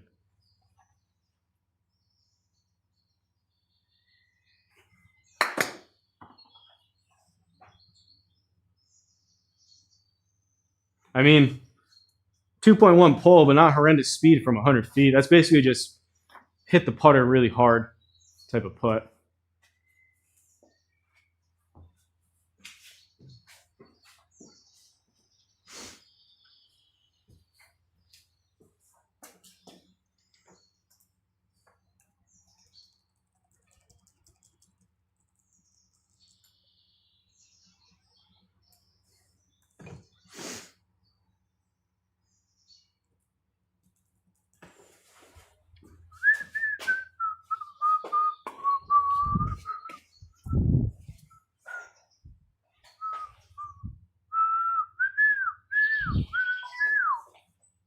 Good whack.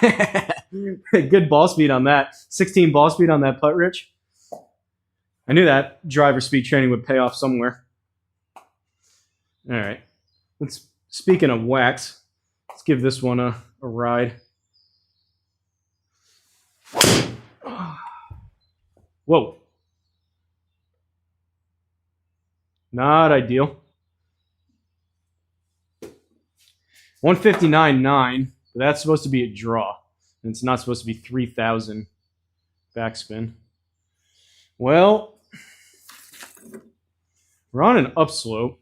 We'll go hybrid, though. Get a little extra loft.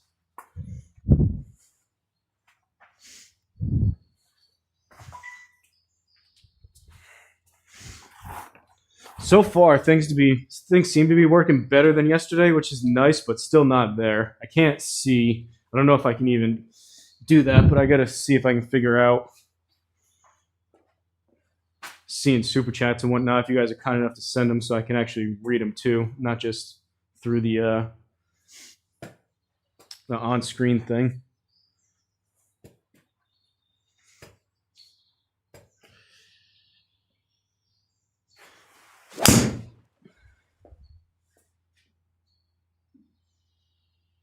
That thing barely got over the hill. I hit that decent too. That was 143 ball speed, 223 raw with the hybrid, with a 12 VLA, and we were even on an upslope. And that went, I hit it 223 raw in the air, and I got 108 out of it. So that is below half.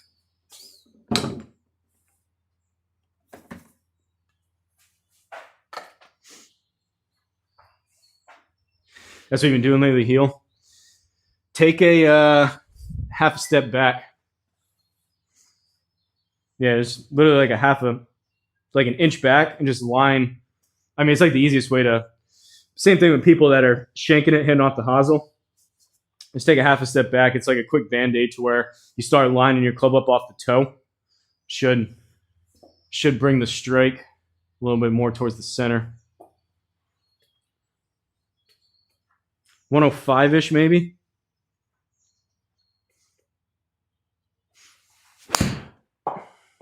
Not 95 in Healy.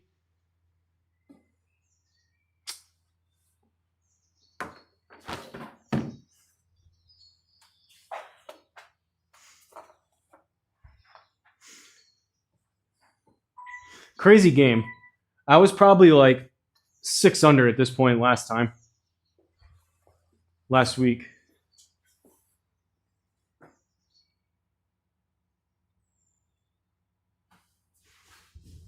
All right, what is this? Up 14, 47, 51.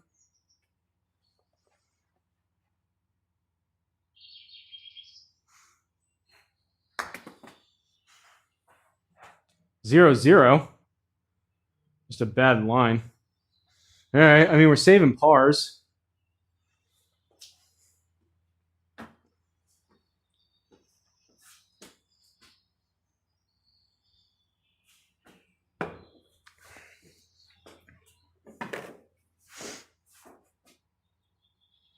Been striking iron so far. I'm starting to second guess my stock yardages now because this should be just a perfect 8 iron.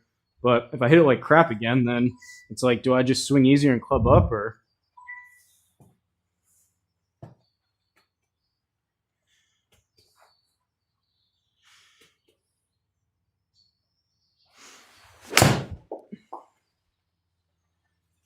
Healy didn't draw. Sit. Halfway decent distance though, at least. Kind of sculled it. Roughy rough, 7. I will pull the pin on this. These are easy to remember.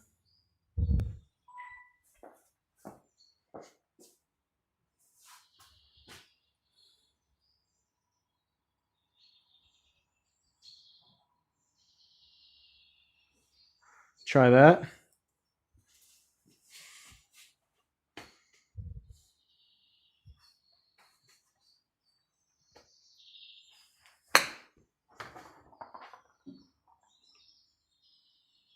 Oh, tried.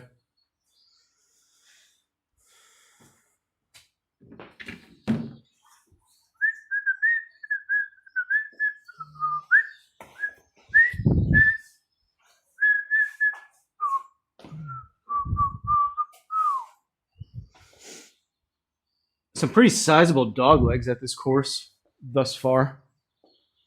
That was crazy. So that last shot too, that dynamic rough is getting a little crazy. That thing came out, I know it was a really delicate shot, but that came out 11%. 89% out of that in terms of power or speed.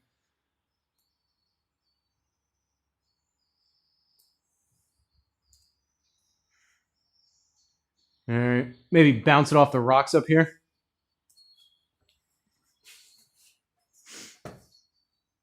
Good roll. Catch you another time. See you, Black Cloud. Thanks for stopping in. Black Cloud, if you have Amazon Prime, toss me a Prime sub if you wouldn't mind. 100% free.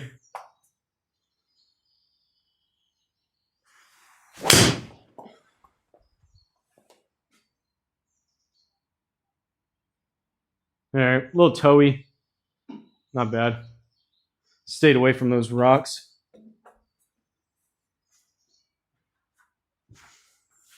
$82 up to about $85.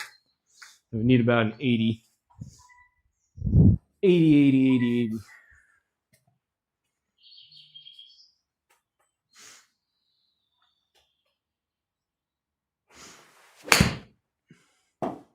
Not 69. Get a huge bounce. God. All right, we're putting.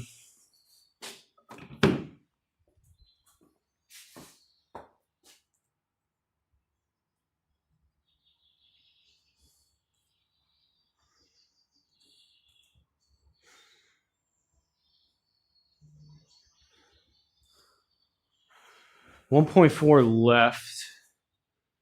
Downslope, so it's going to propel it forward. It comes back at the end. We'll try that and take the pin out. So we're at 31 minus 14, and then probably even a couple less. I think it's almost like a 10, 12 footer as a feel. I've been finding that these 2.7 downslope, it propels it forward more versus if you're putting into an upslope, you got to add a little bit more. So I'll probably take, I think a good rule of thumb is about a foot or so per degree. So I'll probably take almost 3 feet off of this.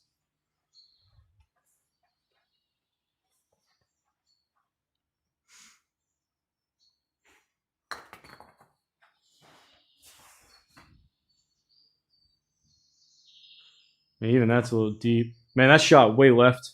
Oh well, another par. Back to the office, make the world look better later. See you, Rich. Really appreciate the super chat. You the man.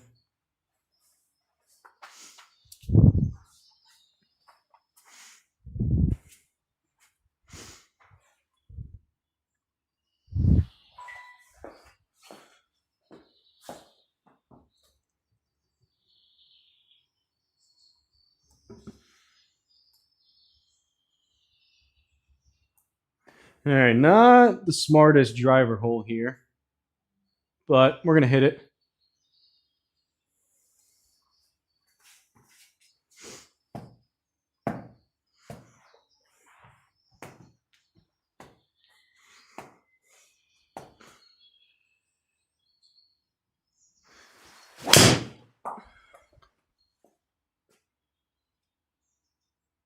Come on, now kick left.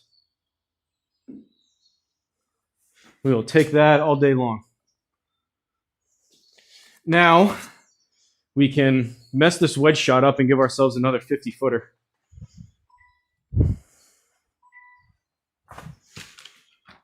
Seven degrees left. Out of the rough, up to 54, probably give it like 56. So we're probably looking 51, 52. Watch this. So I'm moving a little bit right. Although it's 7 degrees, which is a lot, with these wedge shots with a decent VLA, like I'm going to hit a 60 here, because the ball is launching so high so quick, this left doesn't really affect it. So I want to be surprised. Depends on the shape of the ball, but I want to be surprised if it ends up at a pretty similar line despite moving to the right.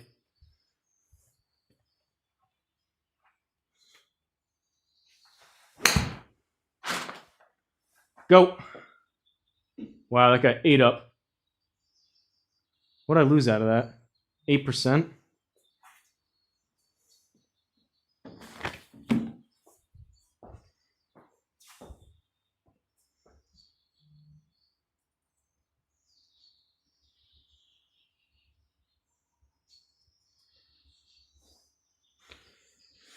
We'll try that.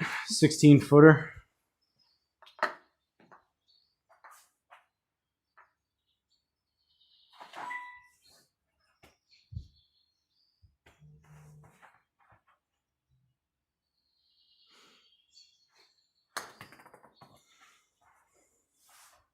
Get there. Get there.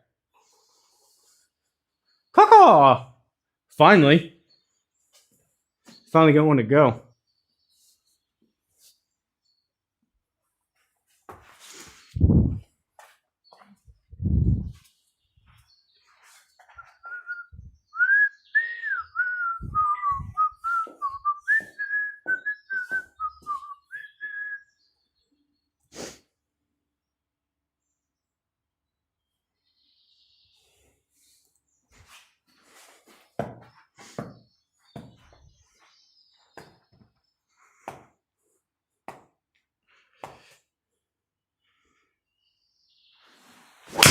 Oh, 3,100 spin.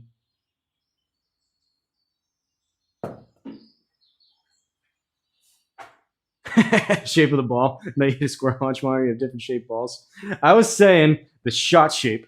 Little baby draw, baby fade. But no, I'm using round. I'm using a square launch monitor round balls for the most part.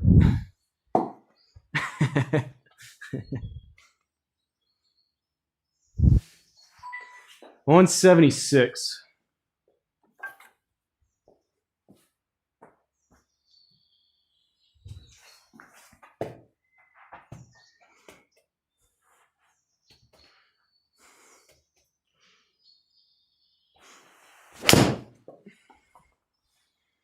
Another Healy poor contact.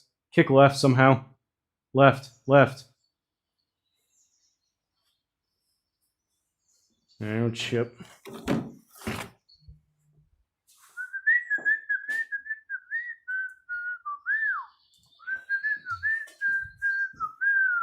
$13. Probably need like an 8-yarder. What's my lowest round on a real course? 77. I shot 77 twice. One of them was from the white tees. The other one was about a month ago. It was my last day in Florida. I shot 77 from the blues, which I've shot 2 under 2 or 3 times on 9 holes. I've shot 1 under, shot even on 9 holes, but in terms of a full 18, 5 over 77. And that last day in Florida, when I just shot the 77 from the blue tees about a month ago, I was 1 over through 15 holes. So I was like, oh man, I'm sitting pretty. I can just bogey the rest of these and be fine. And then 16, I went bogey. 17, I went bogey. And then 18, I double bogeyed. So I went 4 over on the last 3 holes when I was 1 over through 15, just because I let myself off the hook and took my foot off the gas. I don't play that much outside, though.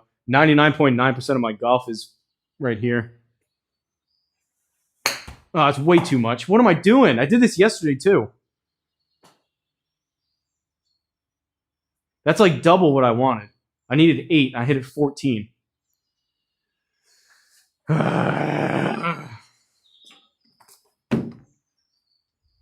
God, that should have been a 90% birdie. Stupid.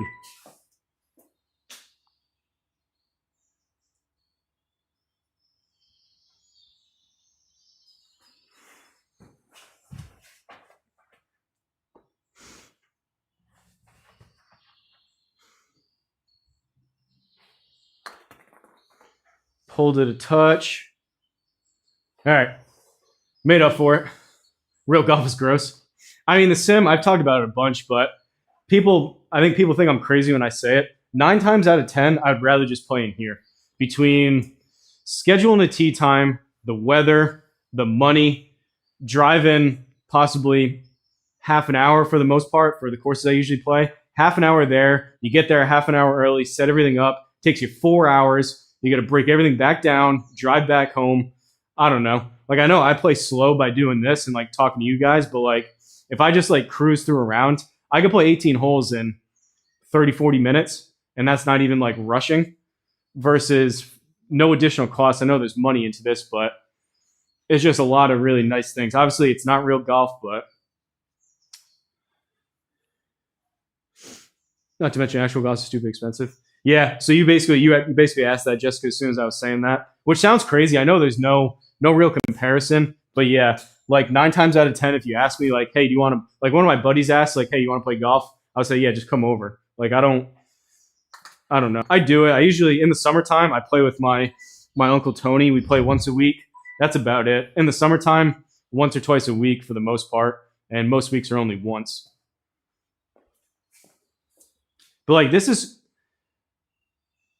simulator golf has become so good. This more than enough scratches that itch to not only hit balls but also like play.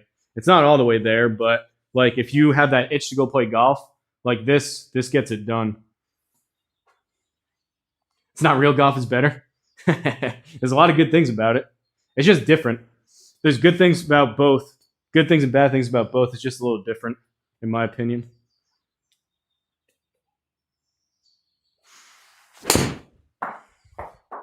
Hey, we actually compressed an iron shot. Look at that. Spin. Well, it took about 14 holes, but we actually hit a halfway decent iron shot. And now we can't see half this putt.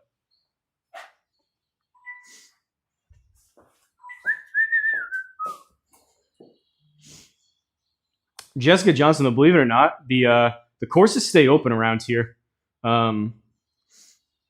If there's no snow on the ground, and because a lot of people don't want to play in this, they stay open.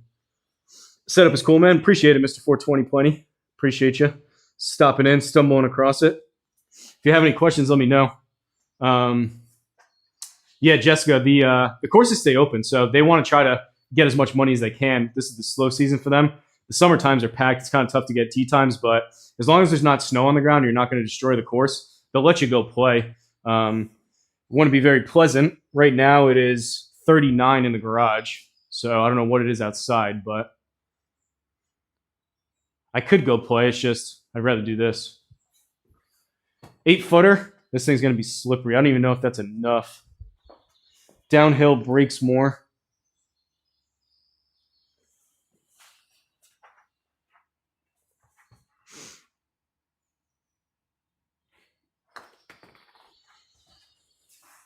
Whoa! You guys see that wobble? That was nuts. That thing, like, that was almost like a realistic putt, how, like, sometimes it wobbles when it goes. That was a dead straight putt, 0-0 HLA, but that thing went through, like, 2 or 3 different breaks on the way there. Apparently that was just a bad read, because that was a decent putt.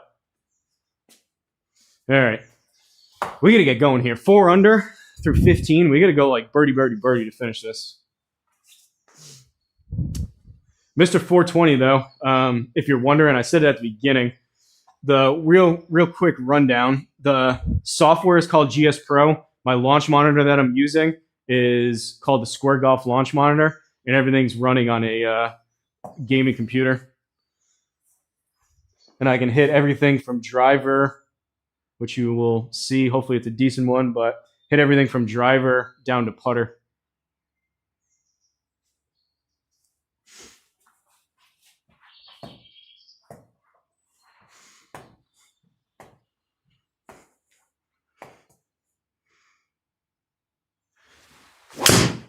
Healy.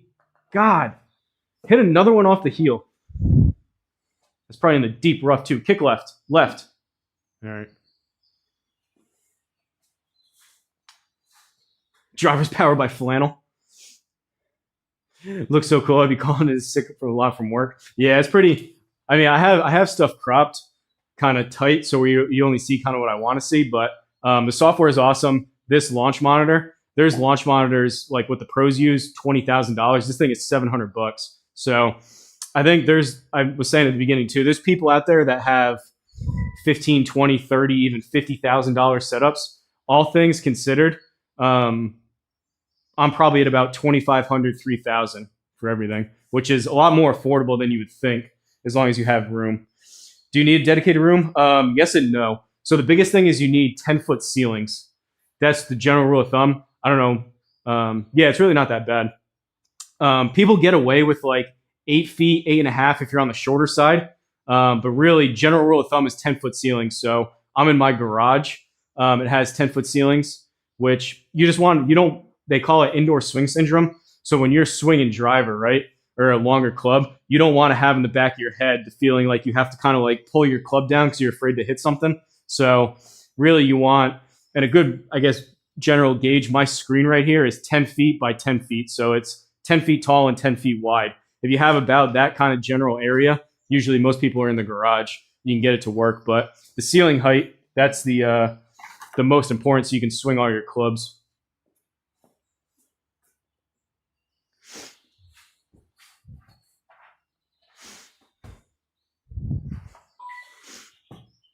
Short king here, 9-foot ceilings. I'm pretty short too, so I don't need 10. I could probably get away with a little bit less, but you know what I'm saying? Like, I know Crushing was talking about, he has like a monitor behind him, and it's always in the back of his head whether he's going to clip the monitor or not. You just want to remove a lot of that stuff so where you can swing as free as you can, ideally, because you're in a kind of a closed and confined space. Sometimes you can feel a little bit restricted if you don't have quite enough space. All right, let's hit a shot here. Out of the rough, 93 down to 92. We'll add a couple extra from the rough. So I think we need about 90, 95 raw carry. 93. Could be good. Could be good. Could be good. Caw-caw, baby. Appreciate the follow, Mr. Plenty. Nice stumbling across new people. Caw-caw, baby. There's one of them. All right, we are currently we're tied for first. Zona shot 5. We're 5 under with 2 to play. 289 down 5. Let's move ourselves over here, give us a little bit of a straighter shot. All right. Really not, I mean, I want to birdie this. Realistically, real life, I'm probably not hitting driver. If I happen to hit this one good, it's off the back. But we're going to go for that and try to be a little bit aggressive. Try to put this either near the green or on it, off the tee.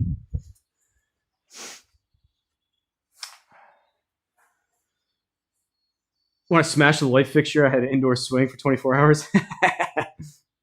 Also, skyball into the TV.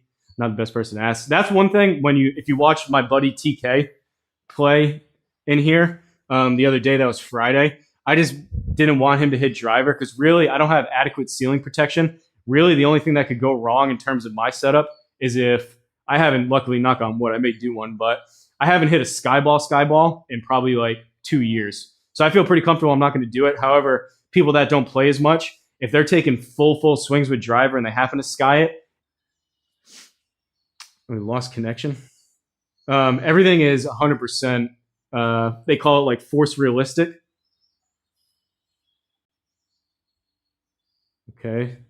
What's the deal with that? Seems like we're back. Did I lose connection or something?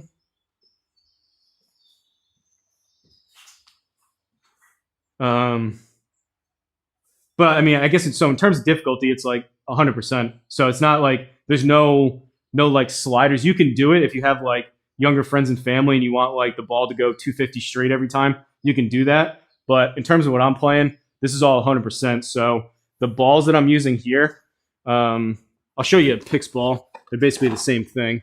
But these balls with my unit, hopefully I'm still live. Let me know. Put something in the chat if I'm still live. These balls right here, the unit locks onto those decals. So it's measuring and able to lock on the exact backspin and side spin of everything.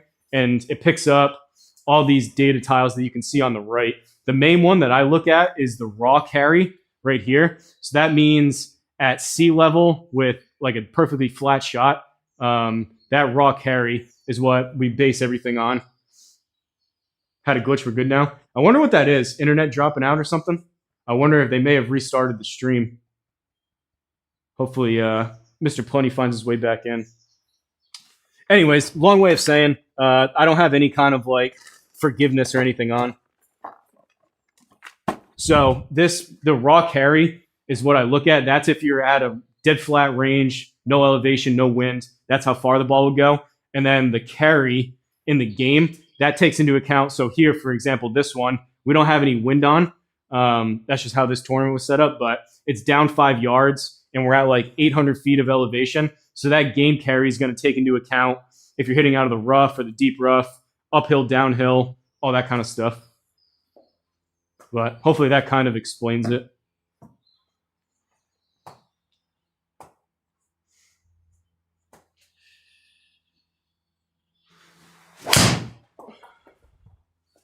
Oh, that's got to simmer. That's got to simmer. Well, what'd I say about not really being a driver hole? So, for example, that one went 268 was the raw carry. That's just like the raw number from the launch monitor. And it went 278 in the game, in the air, and then 293 on the rollout. Now we're in the deep rough. 32 up to 37 plus another 7. Deep rough takes off 21%. There's all like calculations in terms of the penalties and stuff, but what was that, 40, 44? So I need like a 40. Is that right? 37 plus 7, 44.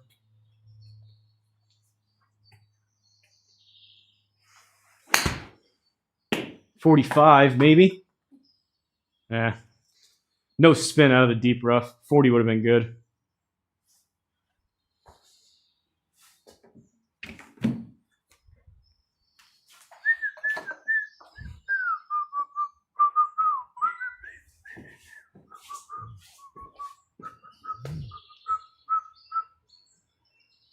It's weird, like OBS says no dropped frames. So you would think if there was like a slight outage, you would pick up on that. But I think the similar thing happened yesterday where the streams got split up into 2 for whatever reason. But it seems like it comes back pretty quick if it gets disconnected.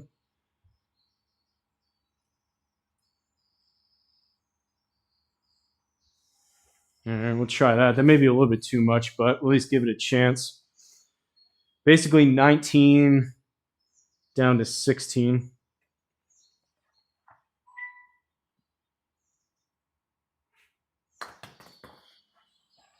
I pushed it. Well,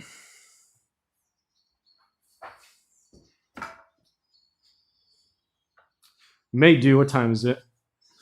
2:18. I may do the par 3 after this. We'll see. Seems like chat's dying down a little bit. I guess a decent time to mention if anyone's watching. I've been talking about the Prime sub on Twitch. I'm live over there. I would greatly appreciate if you have Amazon Prime, link it to your account. You can get one free, basically a membership. We also have YouTube memberships. Is awesome. Super chats are always appreciated, but the Prime sub is a good way just to have no money out of pocket.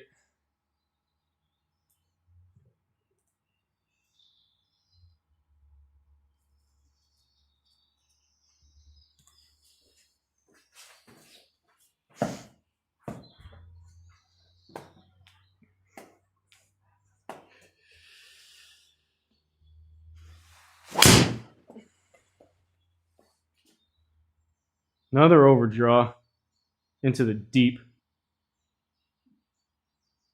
It's not hit horrendous, it's just wayward. 49 down to 44 plus like another 8 or 9. So like 53. So I probably want to land this about, it's probably about the number.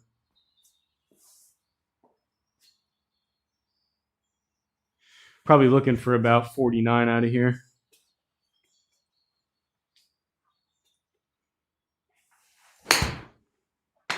$44, go.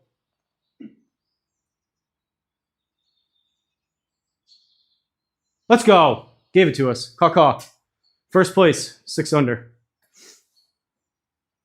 Damn, son, you gonna whack on you? I mean, I don't hit it nearly. It's all relative, right? I hit it decent. There's people that absolutely bomb the ball, but I get it out there decent. What's up, Chris Becker? What's up, man? I have a square launch monitor too. Do you find driver distance discrepancies? I do not. I'd love to try this. Do you have any indoor places near you, Mr. Plenty? Chris, I do not. When I first started, it's tough. It's tough to tell. Like every unit, they made so many of them. They could be slightly different. It could be dependent on your setup. I think most of the time it's indoor swing syndrome. I have no discrepancies at all across my bag. Drivers pretty much exactly in terms of distance and everything, exactly what I expect and what I see outside.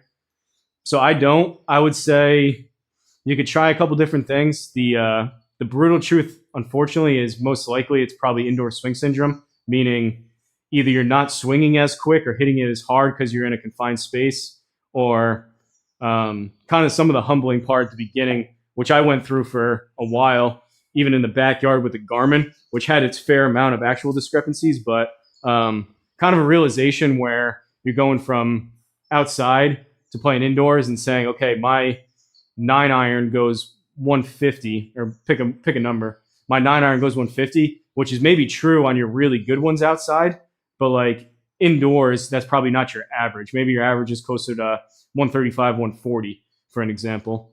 But it's always someone else's fault. How dare you? What's the temp today? What's up, Ryan? Temp, we started at 35. Temp is up to 39.4. The big number is the humidity. That smaller number up there, 39. It just went up because I'm holding it, 39.5. Got the heated socks on, though, which feel nice. Thanks for the info. Listen to you now. What distance is the screen from the hitting spot? It's just about 6 feet. Love the upgrades to the stream. Nice work. Appreciate it, Ryan. Appreciate it. It's nice getting some feedback where I think I was telling you how long it took setting some of this stuff up, which some of it still isn't working great, but I'm in a pretty small space here. Chris Becker. Those on my end, the blue ones are tough to see the name. They're kind of dark, but I am at just about 6 feet from this white line in my hitting strip.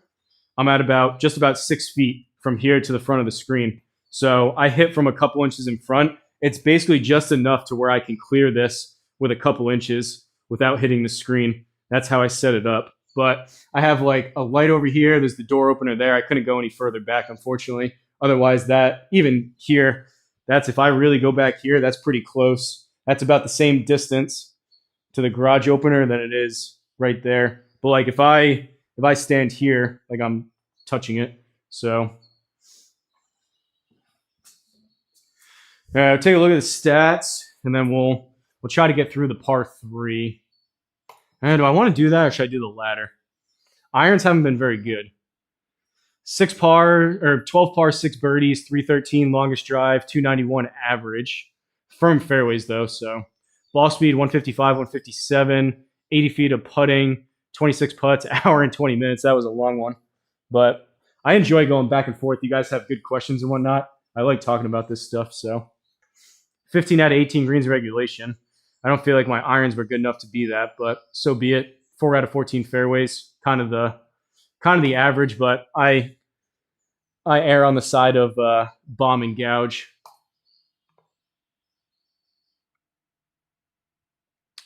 This is what we're going to do. Mr. Plenty, if you're in here, we're going to take about 10 swings with driver. I've been doing this at the very end, but we'll do a little speed train here session. We'll take about 10 swings with driver, try to get up to about 165 ball speed would be cool. And then we'll do the ladder at least once. I don't know. My irons haven't been that great. I don't really want to do the par 3 right now, and I'm saving the pitch and putt for Stice, man. Roger, I'm at 7.5 feet from the screen to the hitting spot.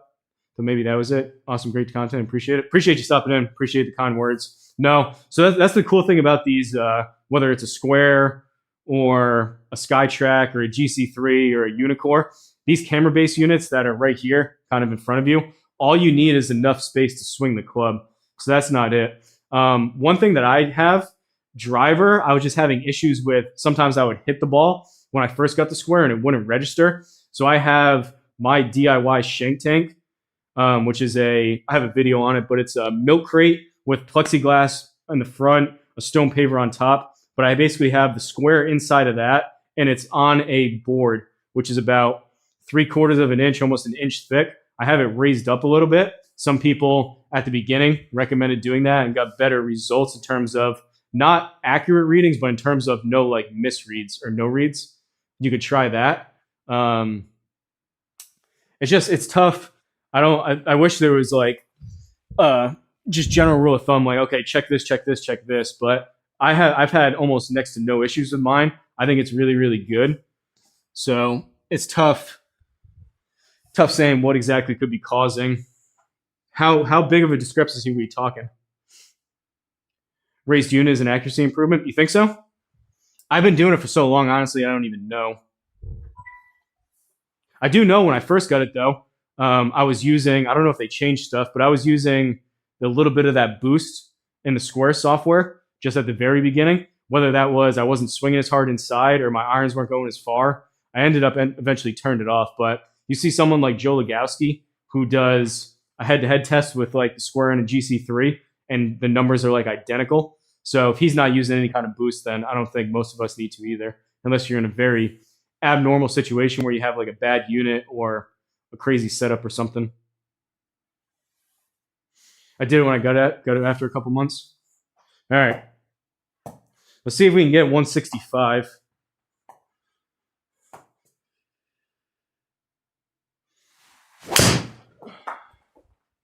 $159. Not a bad ball. A little bit left, but 272 raw carry.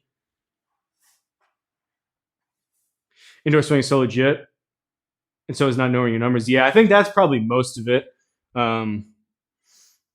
Which people, it's not the most fun to hear. People, not that Chris was doing it, but you see people on Facebook, they're like, "Oh, my drives are going 50 yards less." I mean, I don't know. You could have a bad unit, but most likely you probably don't hit it quite as far. I mean, it goes for all of us. You probably don't hit it quite as far as you think you do. And indoor swing syndrome for real. Like indoor swing syndrome could last like 6 months. It took me like 2 or 3 weeks to hit anything besides irons. And then I hit 3-wood for a couple weeks. And then it took me probably call it like a month, almost 2, I think it was, before I started hitting driver. And then when I started hitting driver, it was probably a couple months after that until I felt 100% like swinging a little bit freer that I'm not going to hit anything. So, I mean, it takes time. I don't know how recently you just got it, Chris, but I would give it, in terms of indoor swing syndrome, give it at least a month or 2. Just feeling comfortable swinging inside. Oh, that's not it.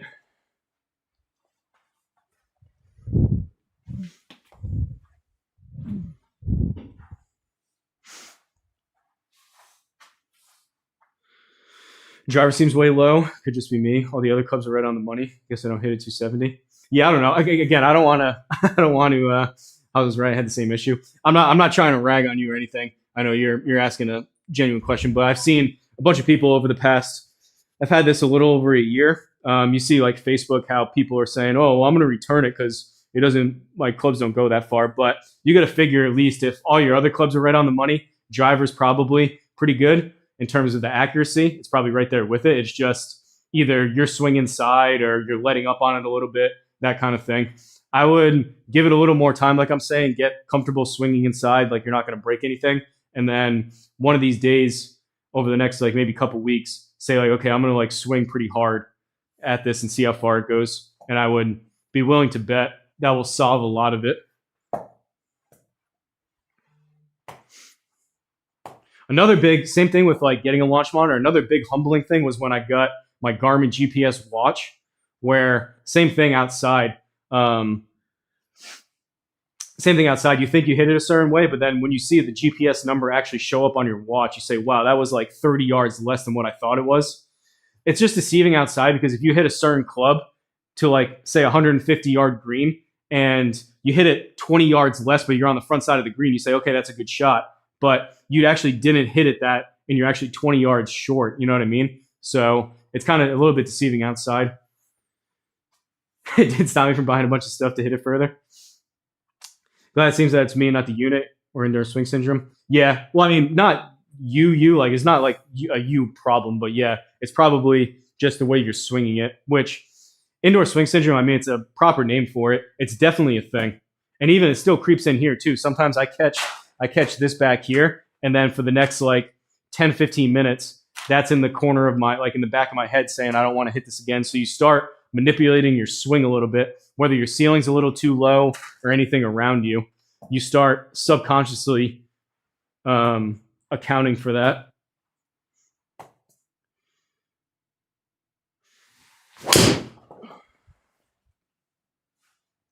$157. We're still not into the 160 yet.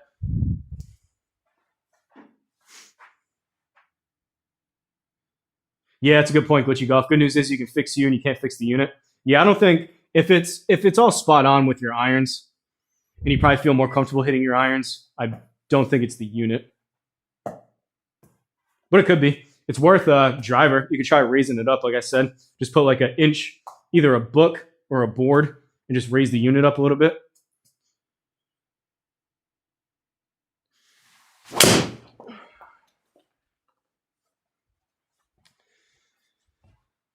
Don't quite have the speed today. It's not a terrible ball. Usually pretty happy anything in that 270 range carry. Didn't draw, but all right, big turn. Big turn. Back to the target, stay back on it.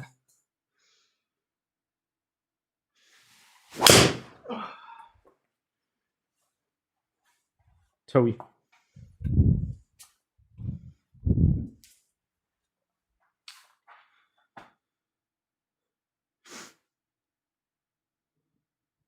You bought a shank tank with adjustable legs. It's great. Yeah, I mean, the shank tank's another thing. I built my own, and I fully stand behind this, and I still use it to this day. This thing is a tank. I just don't love those shank tanks that if you literally like tap it, it falls over. I just don't think that it's great if it happens to fall over for the unit to get rattled around. I know some of them, like Spiked Blue Collar sells them. He's a really good guy. It's just I think if you can save money or even the same amount of money and build one, yeah, it takes a little more time. But this thing, like, you could kick this thing and it's not going anywhere. But you're looking at the offset, Chris. So that's called offset. I'll show you. I have a video on it. If you type in like Hosel Rocket GSPro offset, you'll be able to find it. I did a dedicated video, but real quick, how to do it. The best way to do it is on the range. So I have a laser level right here. You can maybe see. I use it for putting, but also works really good for alignment. So I have a pencil inside of my shank tank, so I just butt the square up against a pencil, so I know it's perfectly straight every time. And as long as I don't kick and move that, I know it's perfectly aligned. But what I do, same thing for putting. I have a dead straight putting line. I put the alignment stick there, and then I stand back and I line up this laser level, or you can eyeball it with your alignment stick. I line up this laser level running that stops right about here, and I run it and eyeball it so where this middle line meets it. And in order to adjust it, all you have to do it on the range with this white line. Right down the middle will be the easiest. You can also do it on the course, but it'll be easy here. You go into settings, visual settings, and then it's over here on the left. I don't know if anything's getting cut off, but settings, visual settings, and then offset. And you launch this visual offset editor. You need to turn it on. But this will, if you do this, this allows you right here, this offset, to drag it back and forth to align your that white line right down the middle. And as soon as I do that, there we go. Sometimes it gets a little wonky, but that's how you do it. Which helps a lot.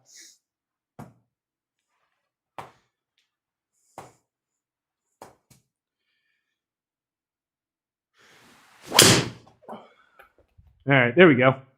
Stay back on it, back to the target, 163. At least we'll round up to it. Let's get 165.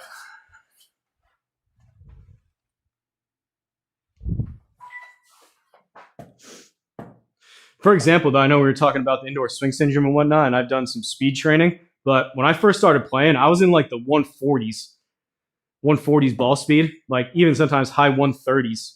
So between indoor swing syndrome and not doing any speed training and just getting kind of lazy with it, about a year ago, I was in the 140s, and I did my road to 150, then 160. Now I'm on my road to 170.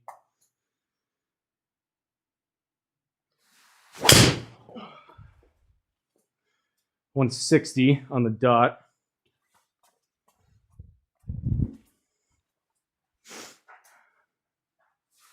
Got to stop by your live stream and subscribe. Appreciate it. Hopefully you pop back in. A lot of the live streams, it's all good. I'm kind of just hitting balls, so I like answering questions, but the live streams are fun. People come in, they talk trash and chirp me. Sometimes they say, nice shot. Look forward to a future video. Appreciate it. I've been doing a lot of ball testing for the square lately. Oh, super low in the face.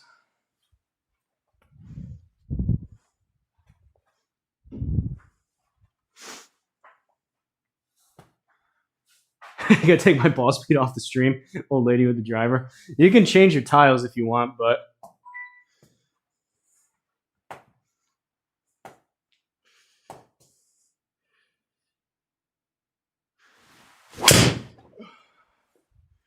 $159 in Toei.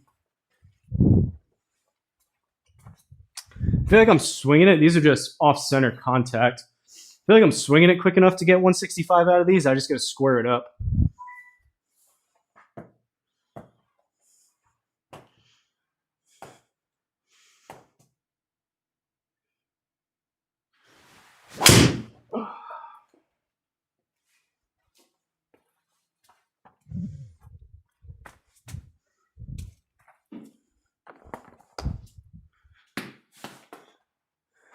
Change the tires, won't hide your own lady drives. Glitch, it seems like you're liking the Twitch side of things over there.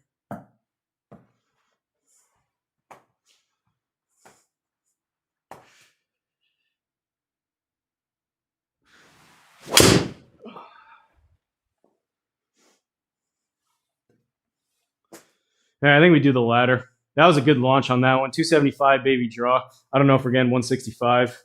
And my right obliques still aren't quite where I'd like them to be. But let's do the ladder. Try to work on some wedges again.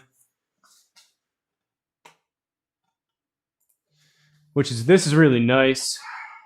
This is another feature. I showed grip and sip yesterday. Just that little toggle box up here. You go to ladder. I go 25 to about, we'll go 120. We'll hit approach wedge full at 115.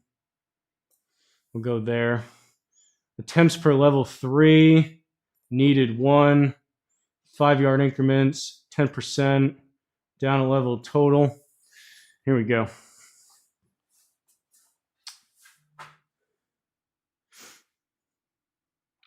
Not sure I'll stream over. I do like watching on it. Also editing.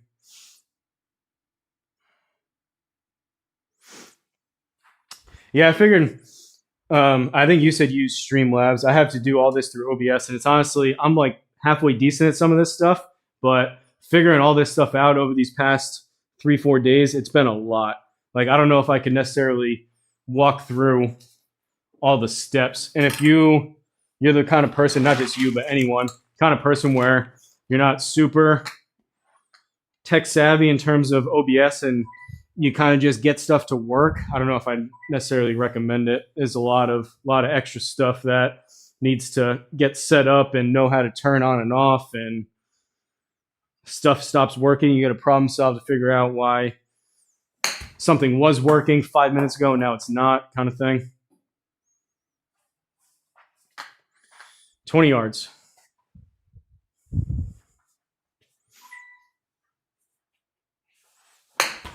That's not 20.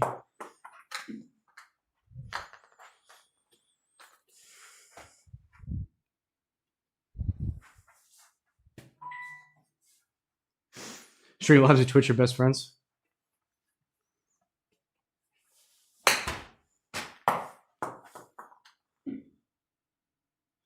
Dang it. All right, back to level 1. We didn't even get past it. My phone keeps blowing up too. Keep getting text messages. You just have to pay to stream to 3. You get 2 for free. Yeah, I looked into a lot of that stuff. I was thinking, though, we were talking a little bit about it yesterday. I think it's beneficial. In terms of like YouTube, I think I probably did it the right way in terms of over the past couple years of putting all my eggs kind of into one basket and really trying to build one platform up. And then from there, once you get one built up, it's easier to expand over to the other ones versus trying to build like 2, 3, 4, 5, 6 platforms all at once at the same time. I think it's probably more beneficial to kind of start with one and you pick one, whether it's, you pick a platform and then try to get people from there over to the other ones. I think is a better way versus trying to do all of them separate and spread yourself so thin. It's a little bit tougher.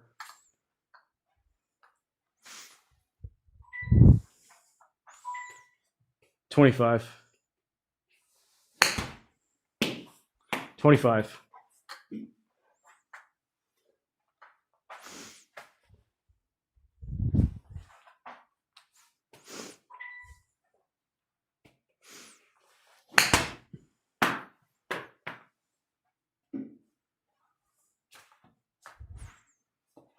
Agreed. That's just my personal opinion, though. There's no rules one way or the other, but if I had to give advice, I would say build up one to where you're happy with it and then expand from there.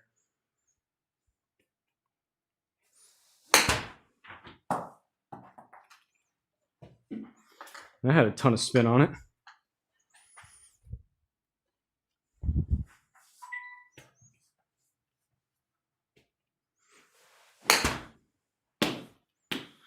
Come on, I gotta hit it 35. Need to hit it this one or we're going back down. Wedges have been trashed these past couple days. Oh, when I skull it.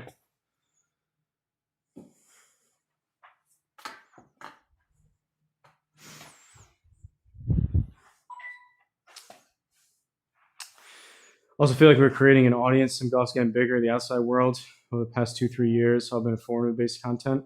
Now we have entertainment value. I agree. Sometimes I'm more optimistic about the general landscape than others, but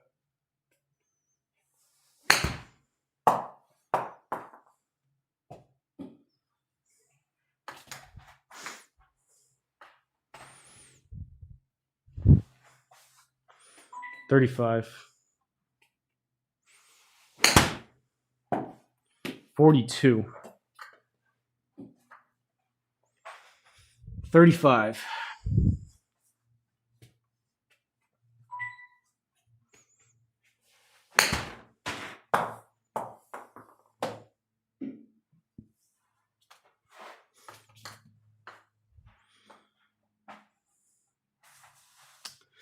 What's my favorite course on GSPro? It's a good question.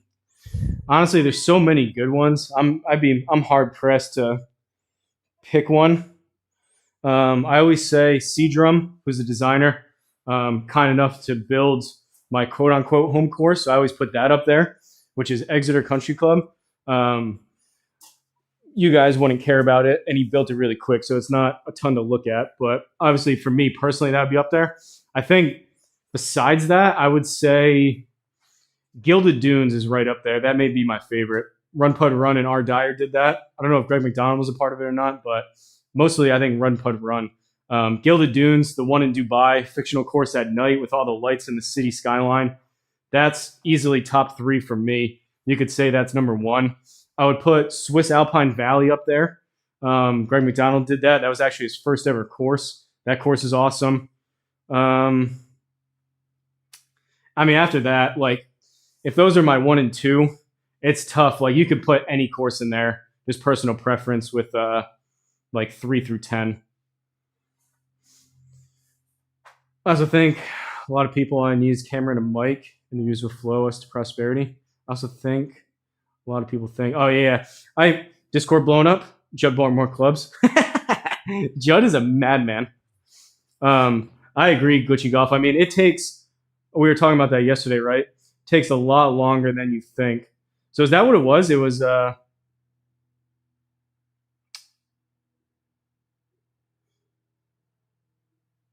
Yeah, it's the Discord, I think. I thought they were text messages, but it was the Discord blowing up.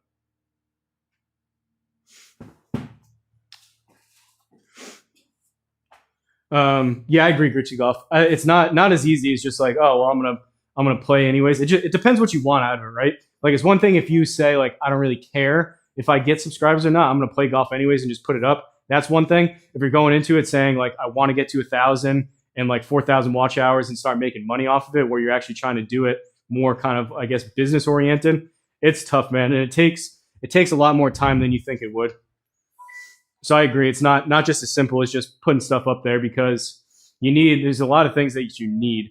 I'm not the most entertaining person to watch by any means compared to some of the guys out there, but you need to have a personality. You need to be able to like keep people engaged and at least be entertaining to either watch, whether it's your gameplay or what you say.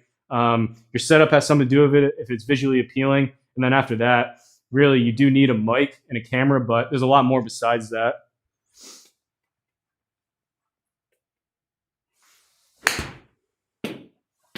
All right, we hit a number finally. Woo! All right, 45.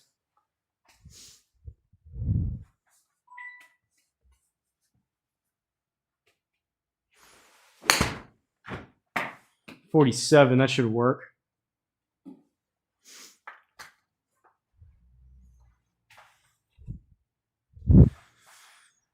Hit this 50.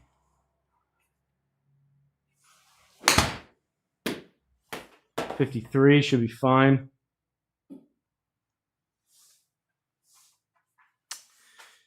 Yeah, most channels only last a few months. Which, I mean, more power to them. I know it's fun, like getting into it, and you think, oh man, like I can do this, but you're not wrong. A lot of people do kind of fizzle out. Just I think they think it takes a lot of perseverance to stick with it, which is why I respect people that they put the time and effort in and say, okay, this is a long haul. This is not a get rich quick thing. This is not going to be overnight, but they actually say they look at it more as a long-term thing, which is what you need to do. There's people that get lucky where they get a ton of followers overnight kind of thing and a couple of videos blow up. But those are, I think a lot of us get into it saying like that can happen to me too, which it could, but that's very, very low percentage of like the average person that's doing videos or streaming or whatever. It's likely going to take you probably at least twice as long as you think it will.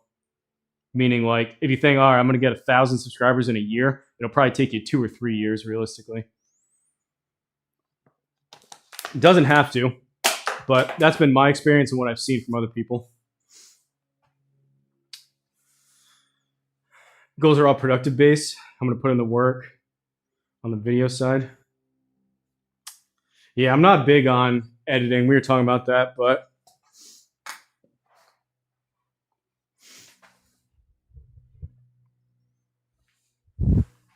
$55.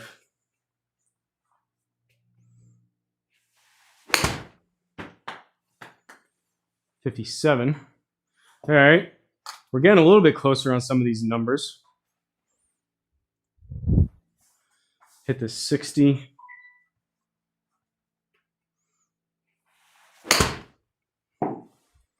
$63.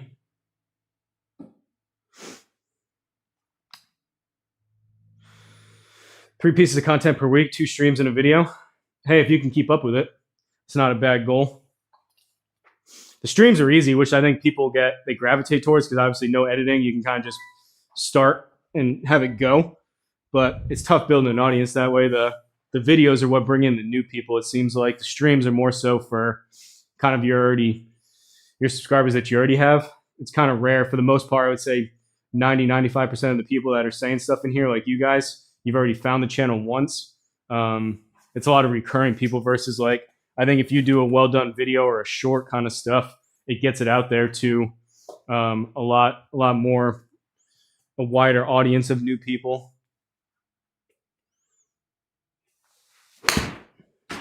But I mean, what do I know?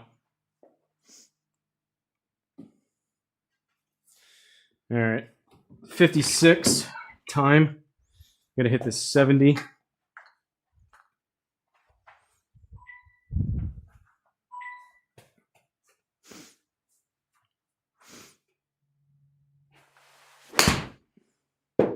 $72.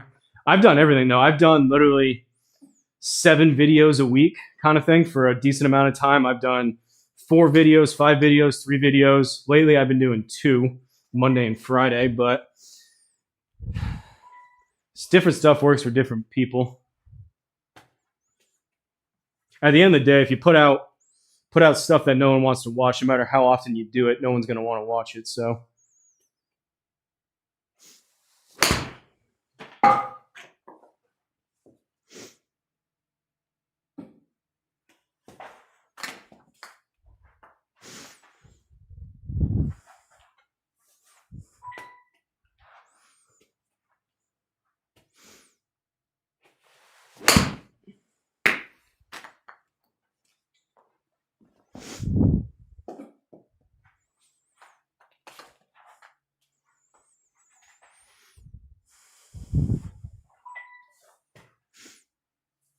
Wow, really, Black Cloud? There is Black Cloud with the breaking news. I did not see that. Mike Tomlin gone from the Steelers. He stepped down.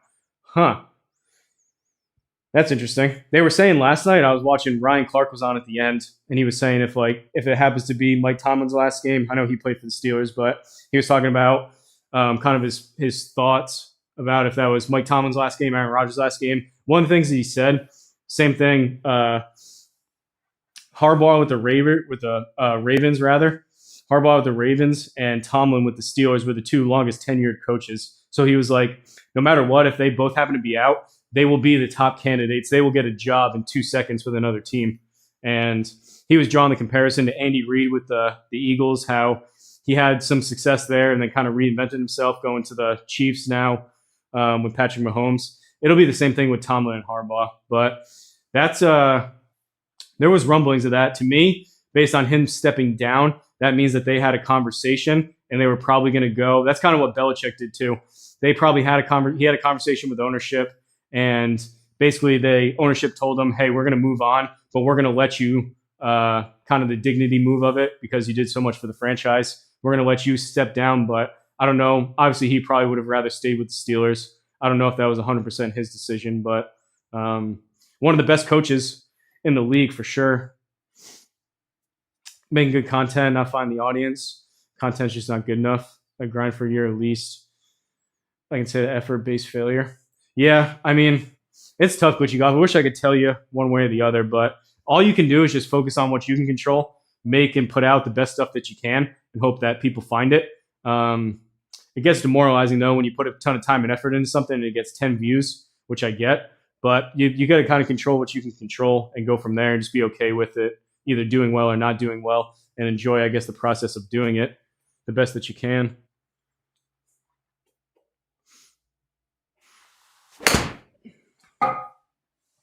Go a little. I wanted 85.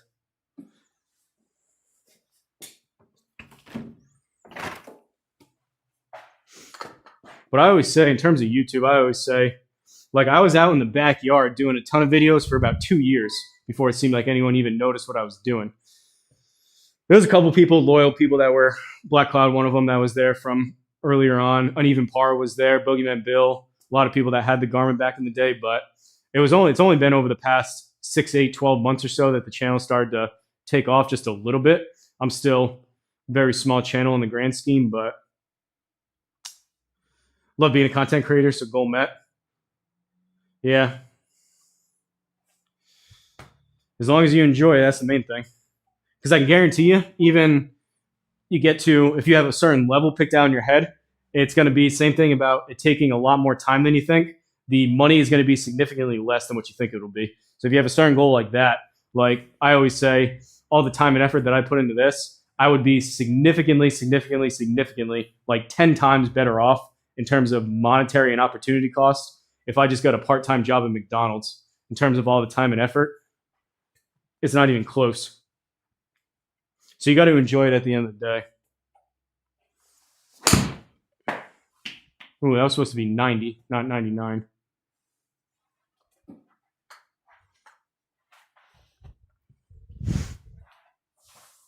But all of it's all a double-edged sword. It's all a trade-off. So like the money, for at least for me, is definitely not the number one priority. But spending all the time and effort, you do need to have some kind of trade-off there and a balance of it. So it's one thing to do it as a complete hobby, but it's another thing when your opportunity costs should and could be doing other stuff. That comes into play too. Kind of tugged it. It's the right distance.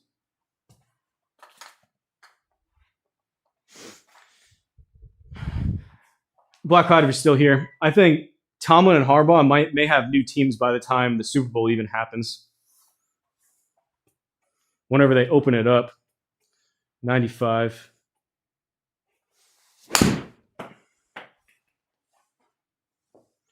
Like someone like the Browns, I saw they interviewed, who was it, Mike McDaniels from the Dolphins.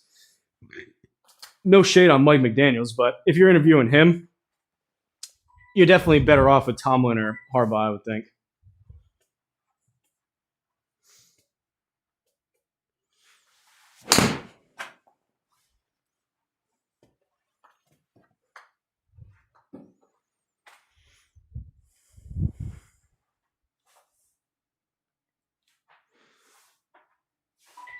Looking for that PJ money. Gonna need some serious subs, I know. Need more Prime subs. Never say never, but even, I know we're just joking about the PJ money, but even like actual, like legitimate part-time type of income, or let alone full-time, not impossible, but you're looking at it probably like a 1% chance.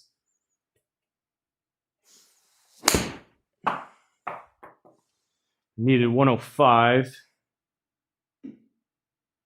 Just barely.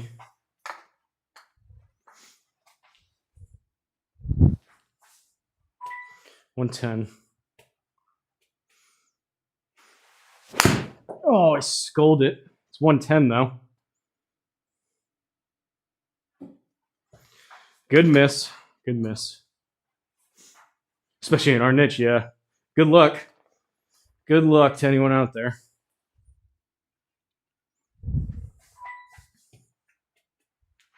But on the flip side, it's not all doom and gloom. The support has been awesome. A lot of awesome guys that we have in the Discord and all that stuff. So I would trade all that for the money anyways.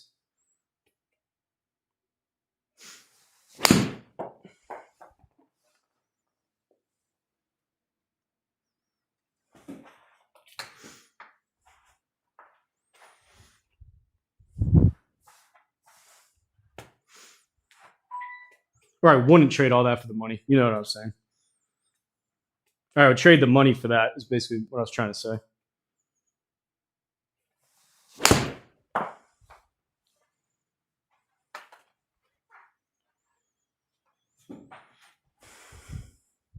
All right, on our way back down the ladder.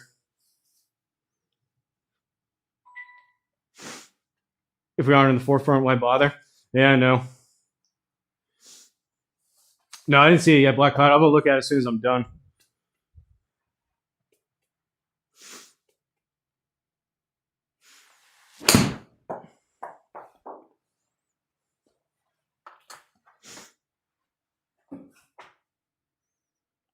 Ooh.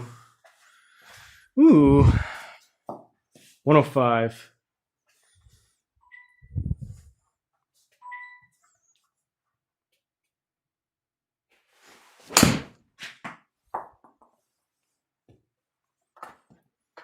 Little pulley. Good number, though. Hundo.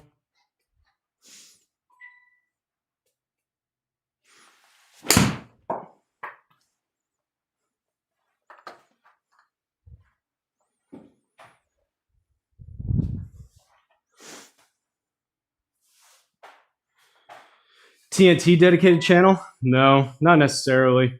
At a certain point, like I have a second channel, HRG Uncensored. That's more so for like if I know TNT is going to be really rowdy and not care about what people say or what I say, where you can just say pretty much whatever you want in terms of swears and whatnot. I try to keep this family friendly just so YouTube can share it out to more people and whatnot. You start saying certain things and they stop sharing it out to certain people. So I do have the uncensored channel, but in terms of TNT, at a certain point, if you kind of the same thing we were talking about with the different platforms, if you're trying to grow 2 channels at the same time versus just one, you're splitting up your eggs in the basket and you're likely not going to have either of them take off when you could just put all that time and effort. So I don't really see a reason to split up TNT. And the way I have it set up, which was the whole kind of goal of it, I'm only streaming usually just the one I'm playing with. Occasionally I'll do another one if people don't stream.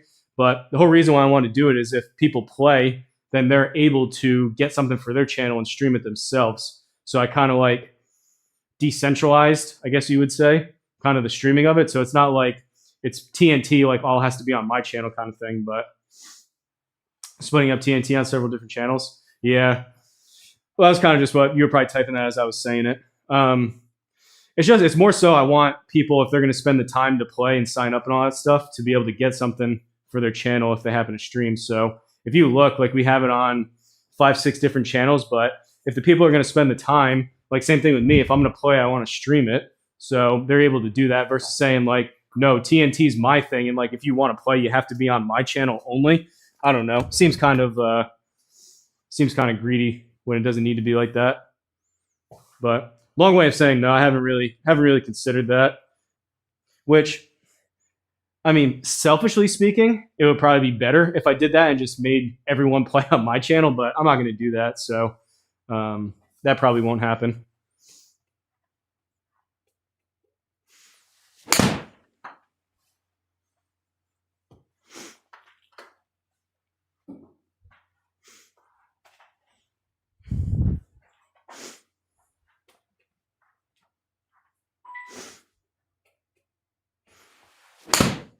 Competition is definitely a thing, and at a certain point people need to decide what they want to watch and they have to pick certain people. But I still also believe at the same time it's kind of a double-edged sword where competition could be good, it can be bad. Maybe it means more competition, tougher for you to get discovered, but at the same time I also think there's enough room for everyone. So it's not like just because I'm streaming at a certain time doesn't mean that people can't watch that and then go watch someone else. When you have 2 people streaming at the same time, then yeah, people got to kind of make a decision. But for the most part, people are streaming at different times, so it's good having people at different times they can play. It's your deal, so I don't want to overstep. I can just say from an outside perspective, it's hard to follow. I have to watch so many channels, when and whatnot. Yeah, I hear you. That's why I try the best that I can. I schedule them all in my Discord. So the Discord has all the events. Like when I was doing one here, it like pops up saying like this stream's starting now, tune in. So I have them all linked.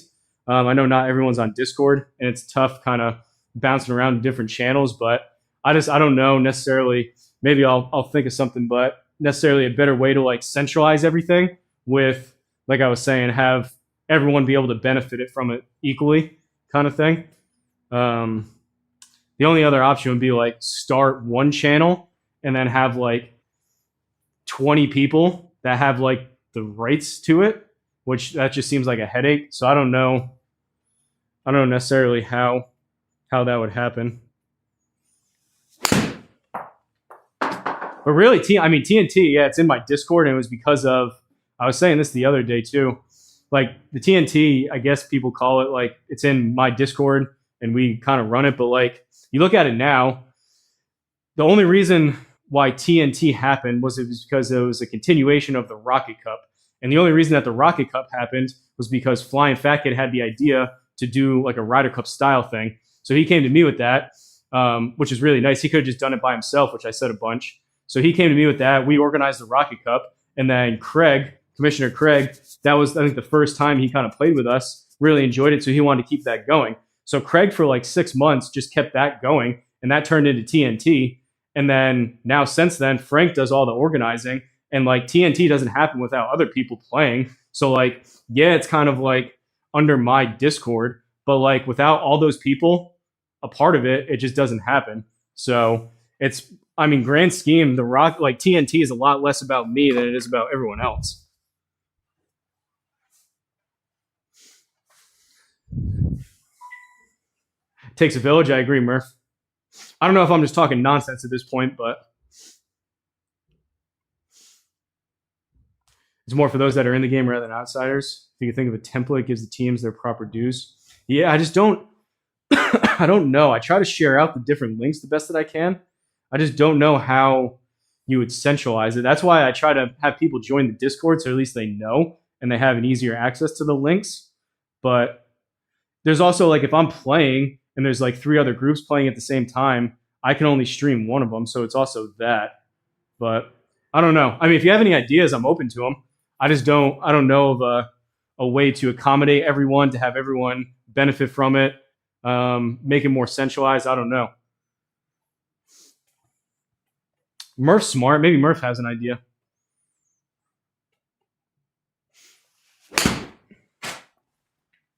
But yeah, I truly mean it, that like TNT has kind of morphed into what it is now. Without Flying Fat Kid, without Craig, without all the guys playing ever since then, without Frank now organizing it, TNT is not a thing. So it's really more about everyone. It's really everyone else's thing more than it is mine. I just happen to be the one that's kind of bringing it together.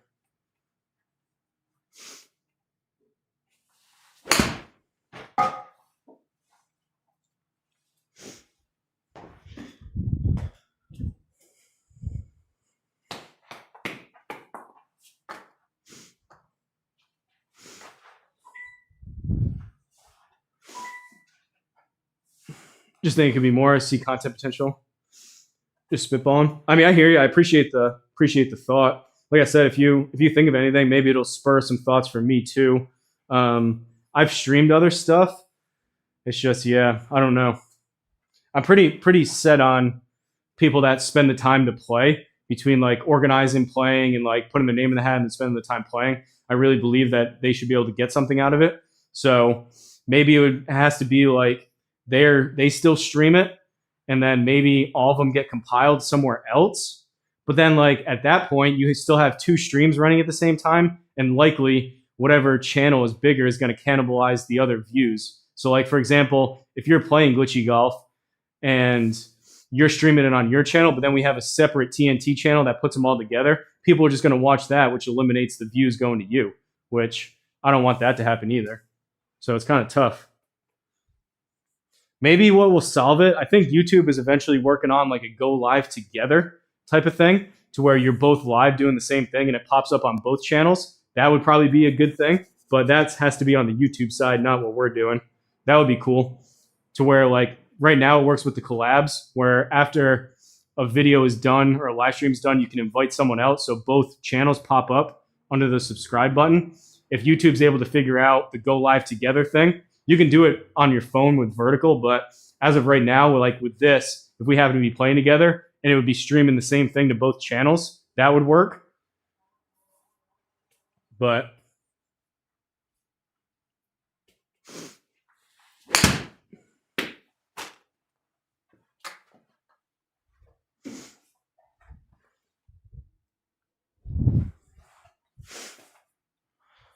$65, then we'll switch back to the 60 degree.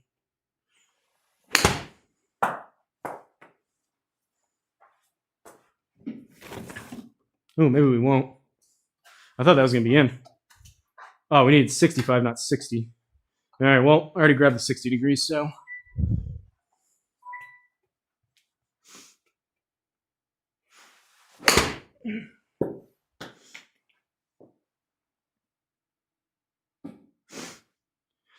I know I keep mentioning it, but that's why I like the YouTube memberships and the super chats, and now the Amazon Prime thing, which is free on Twitch. All that stuff really does add up. even though it's only a couple bucks here and there, all that stuff adds up to where I can dedicate. It makes more sense to actually dedicate more time and effort and thinking about stuff and trying to improve on stuff. So that's why I try to mention it. It probably seems kind of spammy, but that stuff really does help.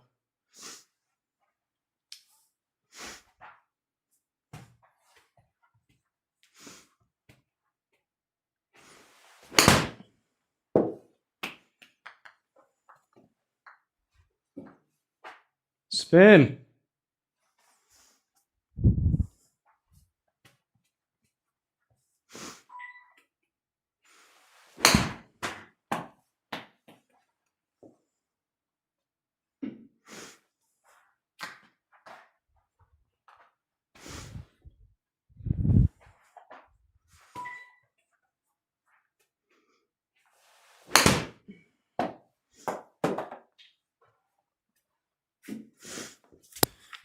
But I guess at the sake of beating a dead horse, no shade to anyone out there. There's people that they do certain stuff and they only want you to come on their channel to do it kind of thing, which is fine. But I feel like the TNT has kind of gotten to where it is, where we have 25 people now playing sometimes. That doesn't happen if it's like all about me kind of thing. You know what I mean? Speaking of which, I don't have Prime, just basic Amazon. I don't buy enough online to waste money to get Prime. It's all good, Black Cloud. I just figure most people that I know, if I had to guess, like probably 75, 80% of the people I know have Amazon Prime. So it's just one of those things where it's 100% free, and it basically works the same as the YouTube membership. If people want a free way to support the channel at literally zero additional costs, I think it's a good way to do it. But definitely don't get Prime just because of that. I appreciate the thought, though. It's supposed to be 50, not 60.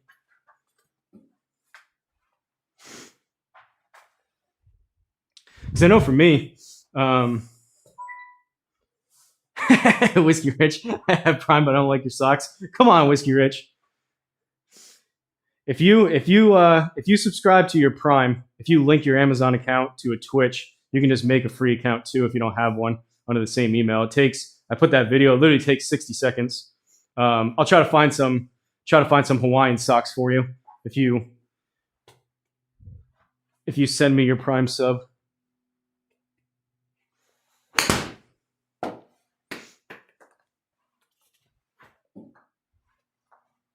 Which I guess is also worth noting. You can stop or change it whenever you want to. It's not like you do it once and you're locked in. You could cancel it if you ever wanted to. So it's not like you're locked in.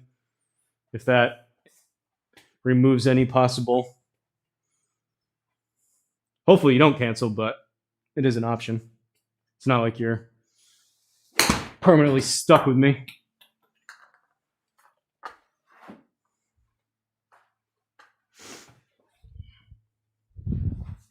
Whiskey Rich, you were hitting some good shots last night. I was tuning in a little bit to Mr. M-Town Barber Rich Ellis' stream. Good Time Golf, I think. He's rebranding his channel. You were hitting some good shots.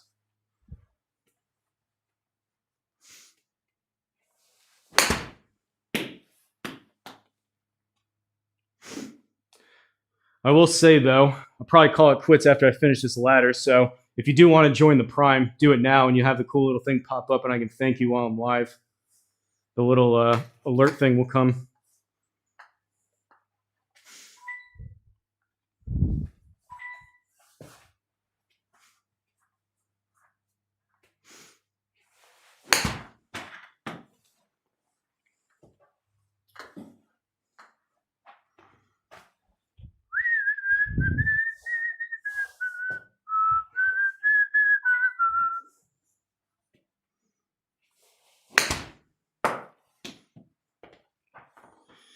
We're finally hitting some numbers. Maybe the wedges are out of the doghouse.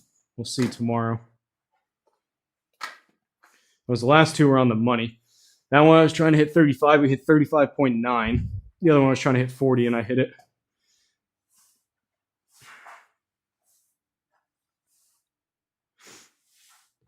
Try to find your account and sub there too. Been looking all night. Tried to find you. Oh, to find my OF account. I was going to say, I thought you were talking about Twitch. I was like, Crushing, you already subscribed. I already added you to the ticker down below. I don't have an OF yet. Maybe only socks. Maybe if you look at OS instead. Driver was straight as an arrow. Body so used to slicing it. Distance was there. I'm on Amazon now. What do I do? So you go to your like account settings where you have like your all your different options, and then there's like messages, and then all the way down towards the bottom there's like Amazon Prime, and it says like Twitch Gaming. If you click on that, I posted it's in the general chat, Whiskey Rich. It's a 60-second video of how to do it. That may be easier just to look at that. But it's under your account settings.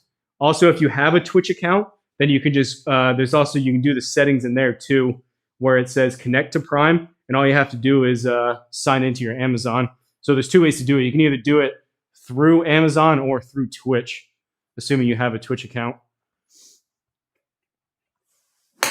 I can pull up the video though and tell you exactly if you want, because I would appreciate it. Crushing It figured it out last night.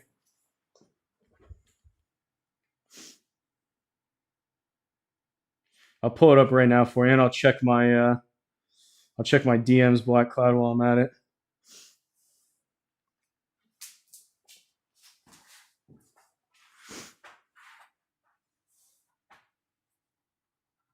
Whiskey had it going last week in TNT. Whiskey's a baller. He's just gonna get, like he's saying, he's gonna get rid of that slice, and he hammers the ball. Now, Black Cloud sent this Brooks Koepka official. I want to thank my family and my team, continued support.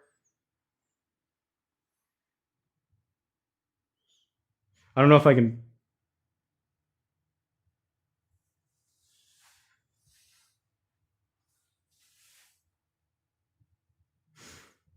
I'm watching the video, Black Cloud. New program that PGA is doing, returning members.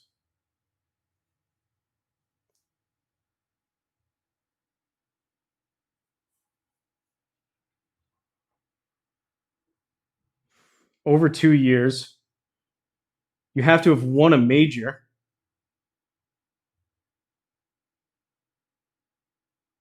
Only applies to 4 people. So you have to have won a major to go back?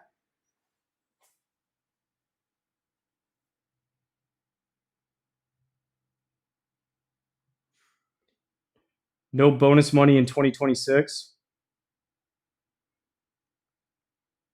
Forfeit player equity shares for 5 years. 50 and 85. Yes, you guys were right based on this. Rough Customs. It looks like you found it. That was the follow. Now I think you just got to do the sub thing. Expires on February 2nd. One-time offer. That's crazy.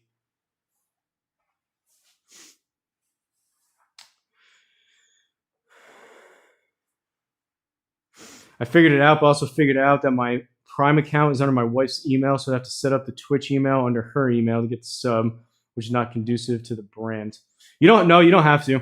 I did it because I share a Prime account with my family, so it's actually under my dad's email. As long as you know the password, as long as you know how to sign in, which I'm assuming you do, to that account. If you set up your Ryan ASU Golf Twitch account, you can go into Twitch and link it to that. It can be a different email to the Amazon, because I set up mine, like my golf one, and I'm waiting for someone else to gift that one too, but you can't gift it to yourself, which makes sense. But if you have your Twitch account, under your Twitch settings, it says connect to Prime, and then you just log in under your wife's email for Amazon, and it connects the two, and it'll show up as Ryan Golf is the Prime.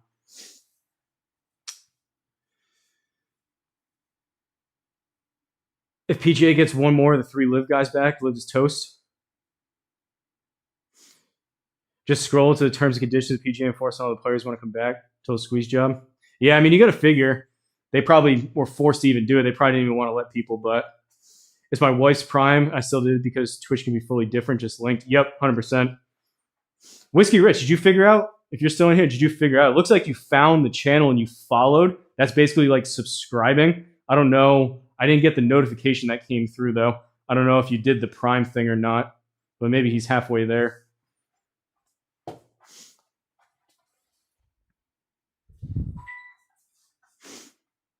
Still working. Pretty cool though, the chat, right? Still working it. Appreciate you, Whiskey Rich. Now that you're in Twitch, you should be able to, just like I said, basically what Ryan, if he wants to do it, he can do the same thing. You now just in your Twitch settings, it's like one of the middle tabs. It's like profile, one of the middle tabs, and it shows connect to Prime. And you just log into your Amazon, and it connects it to your Twitch account.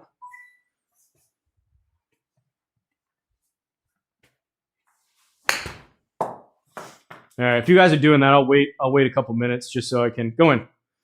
I can shout you out because I do really appreciate it. I know I'm kind of a broken record with this whole Twitch thing now, but I think for most people it's just unused.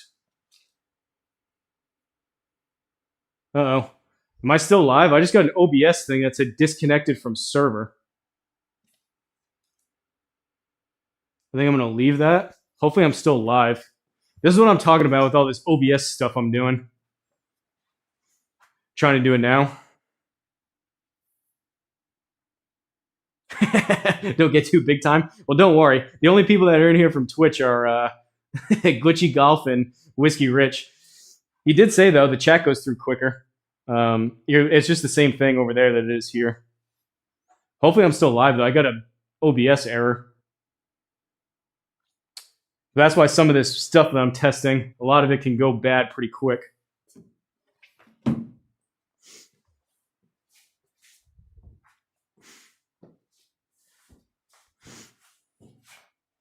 Still live on YouTube. Good here. All right. Well, I'm just going to leave it. It says like it was disconnected from the server. There's an OK button. I'm just not going to press it.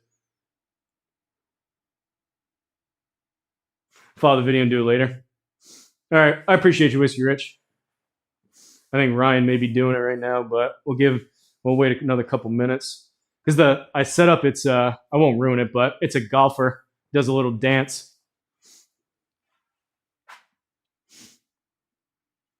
If you want to, Whiskey Rich, I could pop on Discord. It'll take literally 60 seconds. I know it's just tough navigating different platforms that you've never seen before.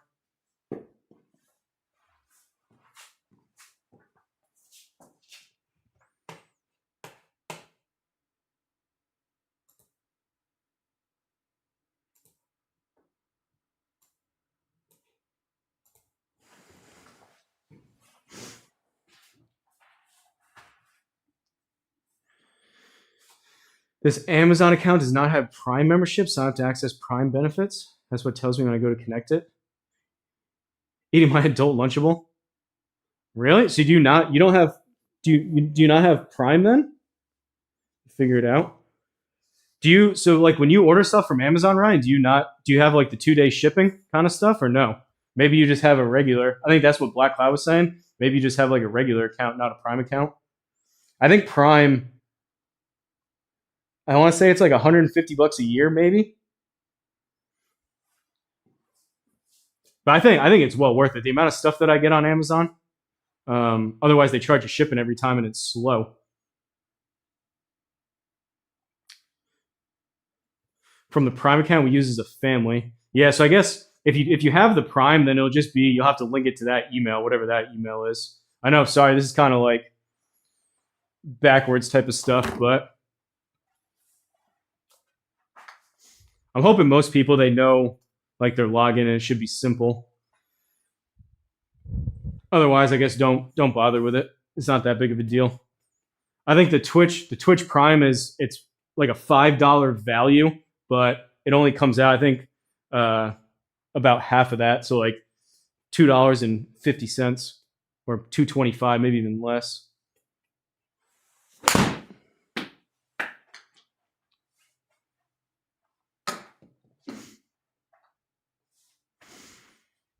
If anyone out there, though, if you don't know how to do it, how you're going to do it, I'm happy if you want to hop on like a Discord call or a phone call or something. Get it straightened out.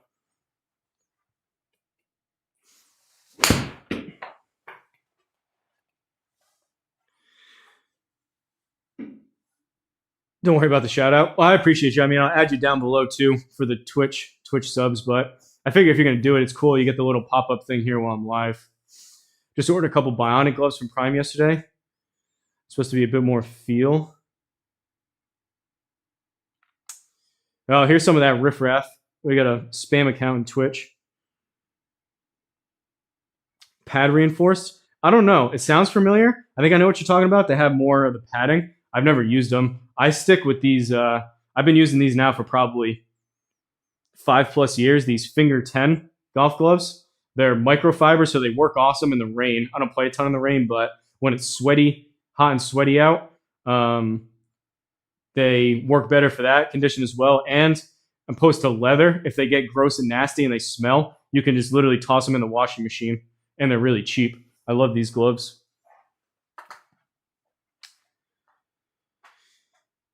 Still at it. Am I hitting it better? We're kind of just whacking it around at this point, Toast. I was just waiting to see a couple of the boys that have Amazon we're gonna try to link their account. So I was gonna wait for to shout them out on the stream, but we're getting down to the end of it here. Speaking of Lunchable, I'm pretty hungry. My stomach's been growling for the past hour.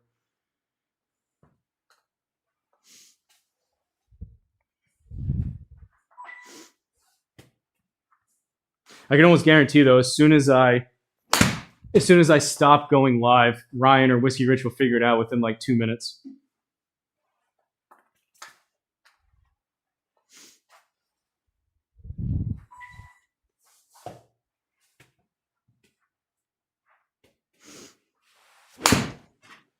We had a disconnect, but at least the chat seems to be working better. The other one yesterday that I tried just literally didn't work at all, which was frustrating. So I had to fix stuff on the fly. This seems to be better. We're still getting some errors. We had the stream drop, I think, a little bit. I don't know if that's a computer issue, OBS issue, internet issue, what the case is there. And we have an error right now. But I think maybe a little bit of improvement from yesterday. Texas coming to town. Yes, sir. I was rooting for the Steelers last night. I was hoping they would win because I think that would be an easier game. But any given Sunday is what they say. Comes down to 60 minutes of football, and at this point, all the teams are good. Anyone can win it. So you just got to get some lucky breaks, have things go your way. Hopefully offense plays better. Defense plays as good as they did last time, and I think we'll be in decent shape. I'm still worried about the Bills, though. We'll see what they do against the Broncos, but I do not want... I think I'd rather... I don't know. As of right now, if I had to pick, if it comes down, say the Patriots win, and I had to pick between the Broncos or the Bills, I think I'd rather play the Bills. I'd rather play the Broncos, rather. I do not want to play... If Josh Allen turns into Superman, it's very, very tough to beat him. So I think, on average, I think the Broncos may be a little bit easier to beat than the Bills.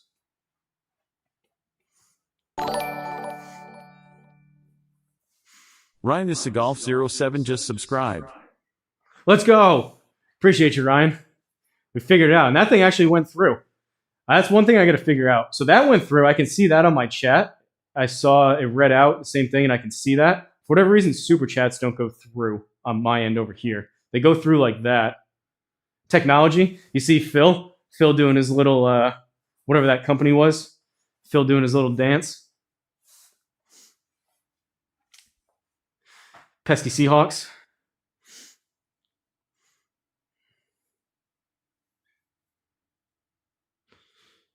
Let's go, Ryan. I appreciate you. I'll get you added down below for the Twitch members, so you get a double shout out under the scrolling ticker. But I just figured the Amazon thing. Most people don't even know that it's even available, and it literally costs you 0 cents extra. It's just part of your Prime, and I think most people don't even know it's there. So I think it's like I keep saying, a good way.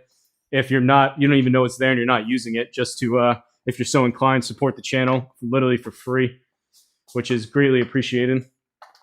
A couple more glitchy golf we were talking about. A couple more, and maybe I'll start shopping for a private jet. Tweaking on Twitch. We're tweaking, baby. We're tweaking. But yeah, I agree, Blackhawk. No one wants to see the Bills because of Josh Allen. The only thing with that is, though, Josh Allen, which he's very capable of, and that's how they won throughout this season, and they lost on the ones they didn't. He needs to turn into Superman for them to win, which he's capable of doing, but that's not something you can do every game. So if he doesn't turn into Superman and absolutely take over the game, then I don't know about them winning against any of the teams left. But if he does, they're probably beating most of the teams that are left. So it's tough. Luckily, you don't get to pick who you're playing. So wherever the chips may fall, so be it. Hopefully the Pats are one of them. Send you how to on Discord. Did you see the video? The video should be easy. I don't know. I think you did it through Twitch. It's basically just your Twitch settings, right? Because that's how I did it. I already had the Twitch account first, and then it's just in your Twitch settings, and it says connect to Prime or whatever.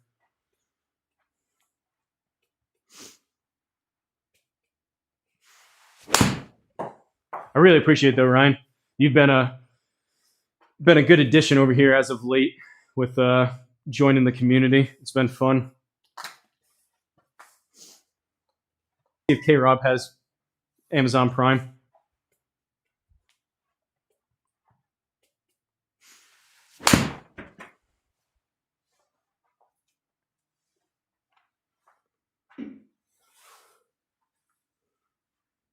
Had to go to the Prime Gaming page, link my Twitch account there. Then let me connect via Twitch. Whiskey Rich is on Amazon Video. I don't know my voice password.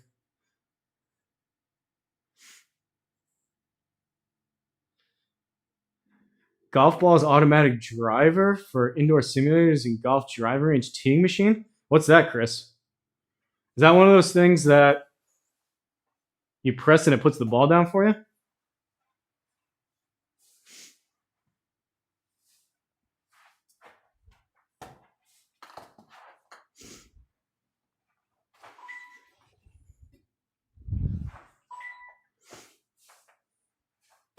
How much is that? How much do those things cost? I've seen people that have them. It's kind of a little bit similar to Topgolf, where you put a big bucket of balls on the top of it. You like press the lever, and the thing comes down and puts the ball on the tee for you. I think Ubsy Golf has one of those that I saw. Shout out to Ubsy.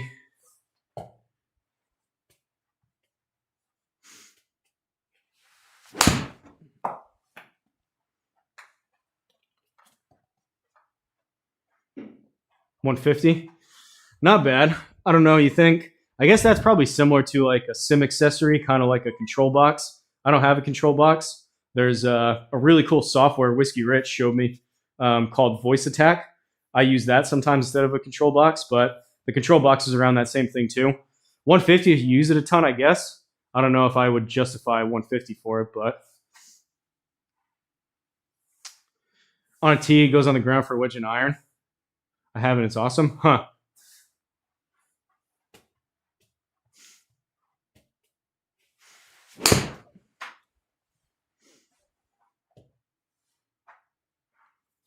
Audio's out. Wonder if that still going on my end.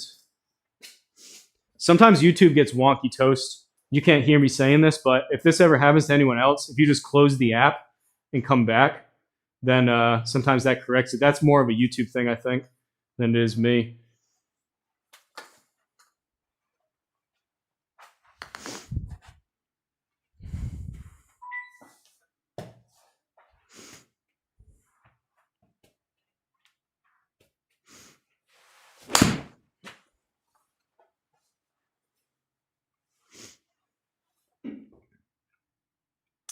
You had mentioned a distance calculator someone was working on. I can't remember who it was, but I'm interested. I can send it to you. He posted it a couple times in my Discord. I joined what is. I haven't tried it, but audio's good. Sometimes it glitches. Yeah, if that ever happens to anyone else, it seems to be a YouTube thing. It's mostly on your phone. If you're watching it on your phone, if you just close the app, completely close out of it, not just like click the home screen, but like completely shut it down and come back, it'll fix it. Get K-Rob to do it as well. Appreciate you, Ryan. Glitchy Golf, I'll do it right now before I forget. There's always stuff like this that comes up, and I say, okay, I'll send it to you after. And then there's like 10 things that I forget to send after. I don't know if Murph's still in here, if Murph tested it. The guy's name's Alan Harker, I think. I heard it's still new, so it's a little bit buggy. But I guess it integrates into your or it like integrates into GSPro somewhat, and it pulls the data, so it like calculates stuff for you.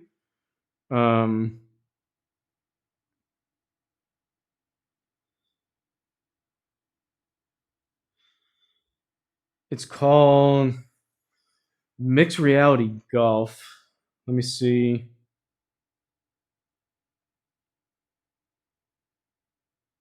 I'll search Discord for it.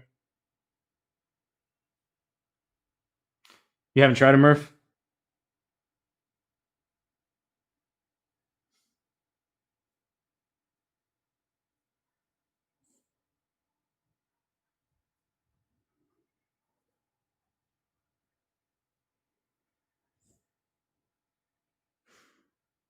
Harker AD, that's his username on Discord. Why can't I?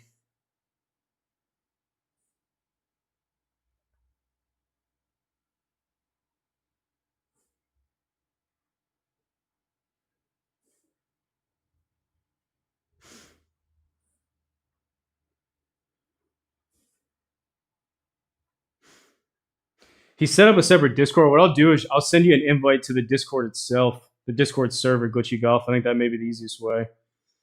Invite a friend. Hopefully we're friends. Okay, we are. All right, I just invited you. That's the Discord server, and I think he has the download in there. Still no audio. Can someone type in the chat? Just say, someone type toast, close out of YouTube, and then come back or something like that. I just need to prepare for himself to not click the same exact button. Didn't click the exact button I tell him to. Need all the help I can get with math. Need sandals to count to 20. Now I'm back. All right, Toast, if you can hear me now, if that ever happens again, that's it's a YouTube issue. I'm assuming you're watching on your phone, Toast. If that ever happens again, that was happening a couple months ago, but just close the app and reopen it. There you go. Whiskey Rich put it in there. That's all you have to do. And I've had that happen to me on my phone. If that ever happens, just close out of the app completely and then just come back in, and it should fix it.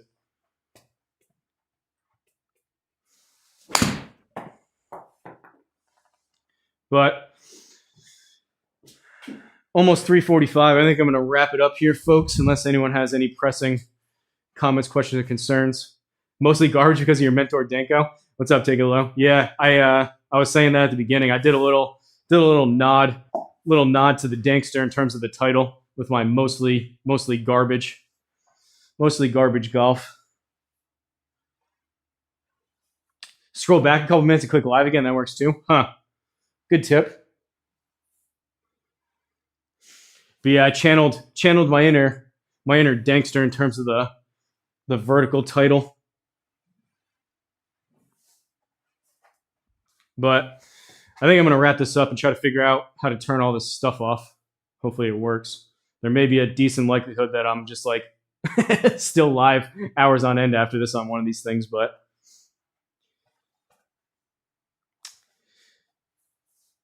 heading out to go after No Pros. Good luck.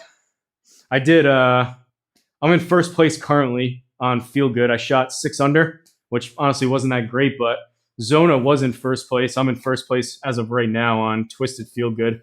That was the only thing I did. Probably do. I'm saving pitch and putt for Friday with Stice, man. Tomorrow, I'll probably do maybe a league. Maybe we'll do No Pros or something. Maybe triple bogeys. Maybe take it lows or crushing it. We'll maybe I'll like spin a wheel or something. We'll probably do a league, and then I'll probably do the if I can play a little bit quicker. Probably do the par 3 after. Hopefully my irons are a little bit better.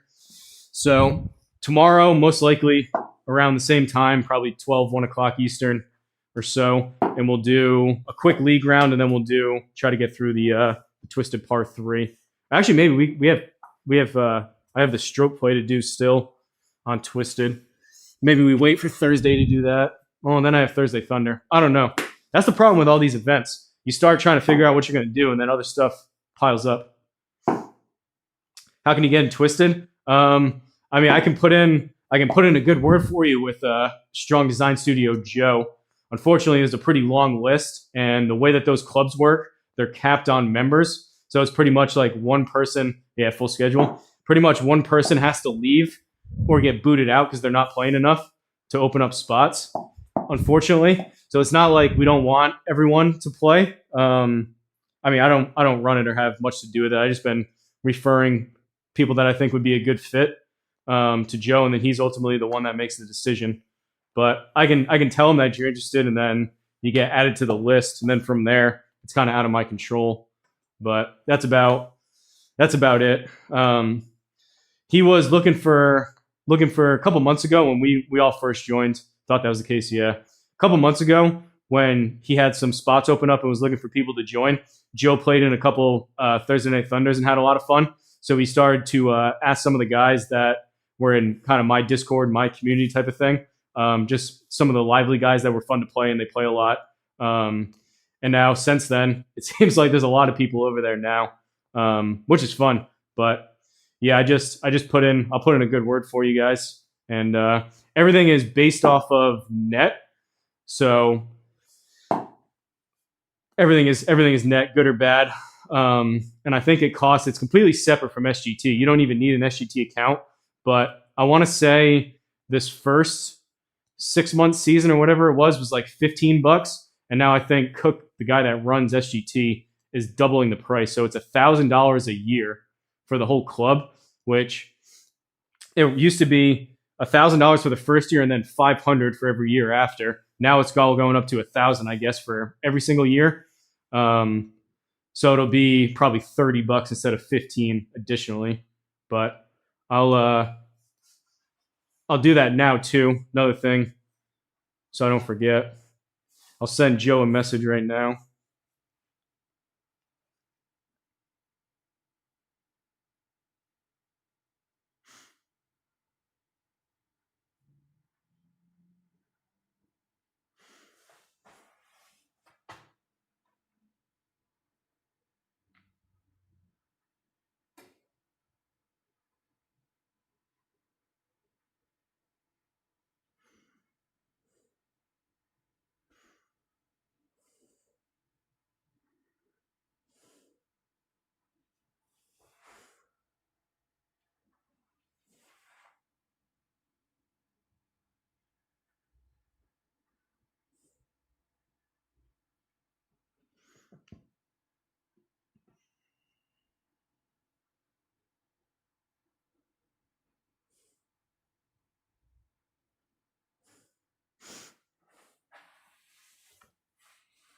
I definitely need more reasons to get in the sim. It's fun.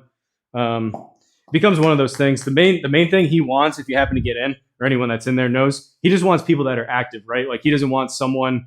I'm even borderline. I'm on the bubble in terms of getting kicked out because I don't play enough. He just wants people that are active and are actually like using their spot and playing the rounds.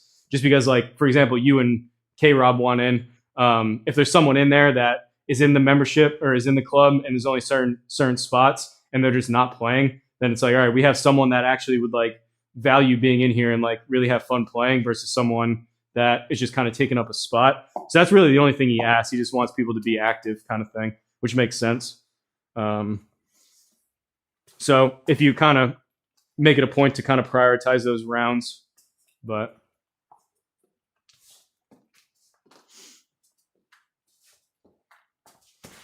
all right. Longer stream today. I'm going to wrap this up. About what time did I go live? 12:30. Just before that, about a little over 3 hours. Usually I've been keeping them to about 2. But fun having some different people pop in, answer some questions. Really appreciate Flying Fat Kid sent a super chat. Mr. M Town Barber Rich sent a super chat. Ryan joined on Prime. I don't think Crushing It joined when I was off air last night. And Glitchy Golf also joined last night. Take care. Thanks for the info. Appreciate you, Chris. I guess while we're at it, Chris, if you happen to have Chris Becker, if you happen to have an Amazon account, if you're going to buy anything, what I've been saying with the Twitch account, I would greatly appreciate. But I just appreciate you guys watching. Hollyland's going to run out of battery. These things are honestly awesome. I think the battery life is like 6 to 8 hours, and I have another one that's fully charged anyways. But I'm out of here. I appreciate you guys watching. If anyone does consider becoming a member on YouTube for $5 or use your Twitch Prime free one on Twitch, I would greatly appreciate it. But we'll be back out here tomorrow, and then again for Thursday Thunder, and then Friday for Stice Man, and then football Saturday and Sunday. So we'll see. I want to try to watch those games. So full schedule, like Glitchy Golf said, but it's fun. It's always fun. But I'm out of here. Appreciate you guys watching, and I'll see you out here tomorrow. Let's see if I can figure out these OBS issues. I'll hit you with my my cool end screen now that I have this. Boom.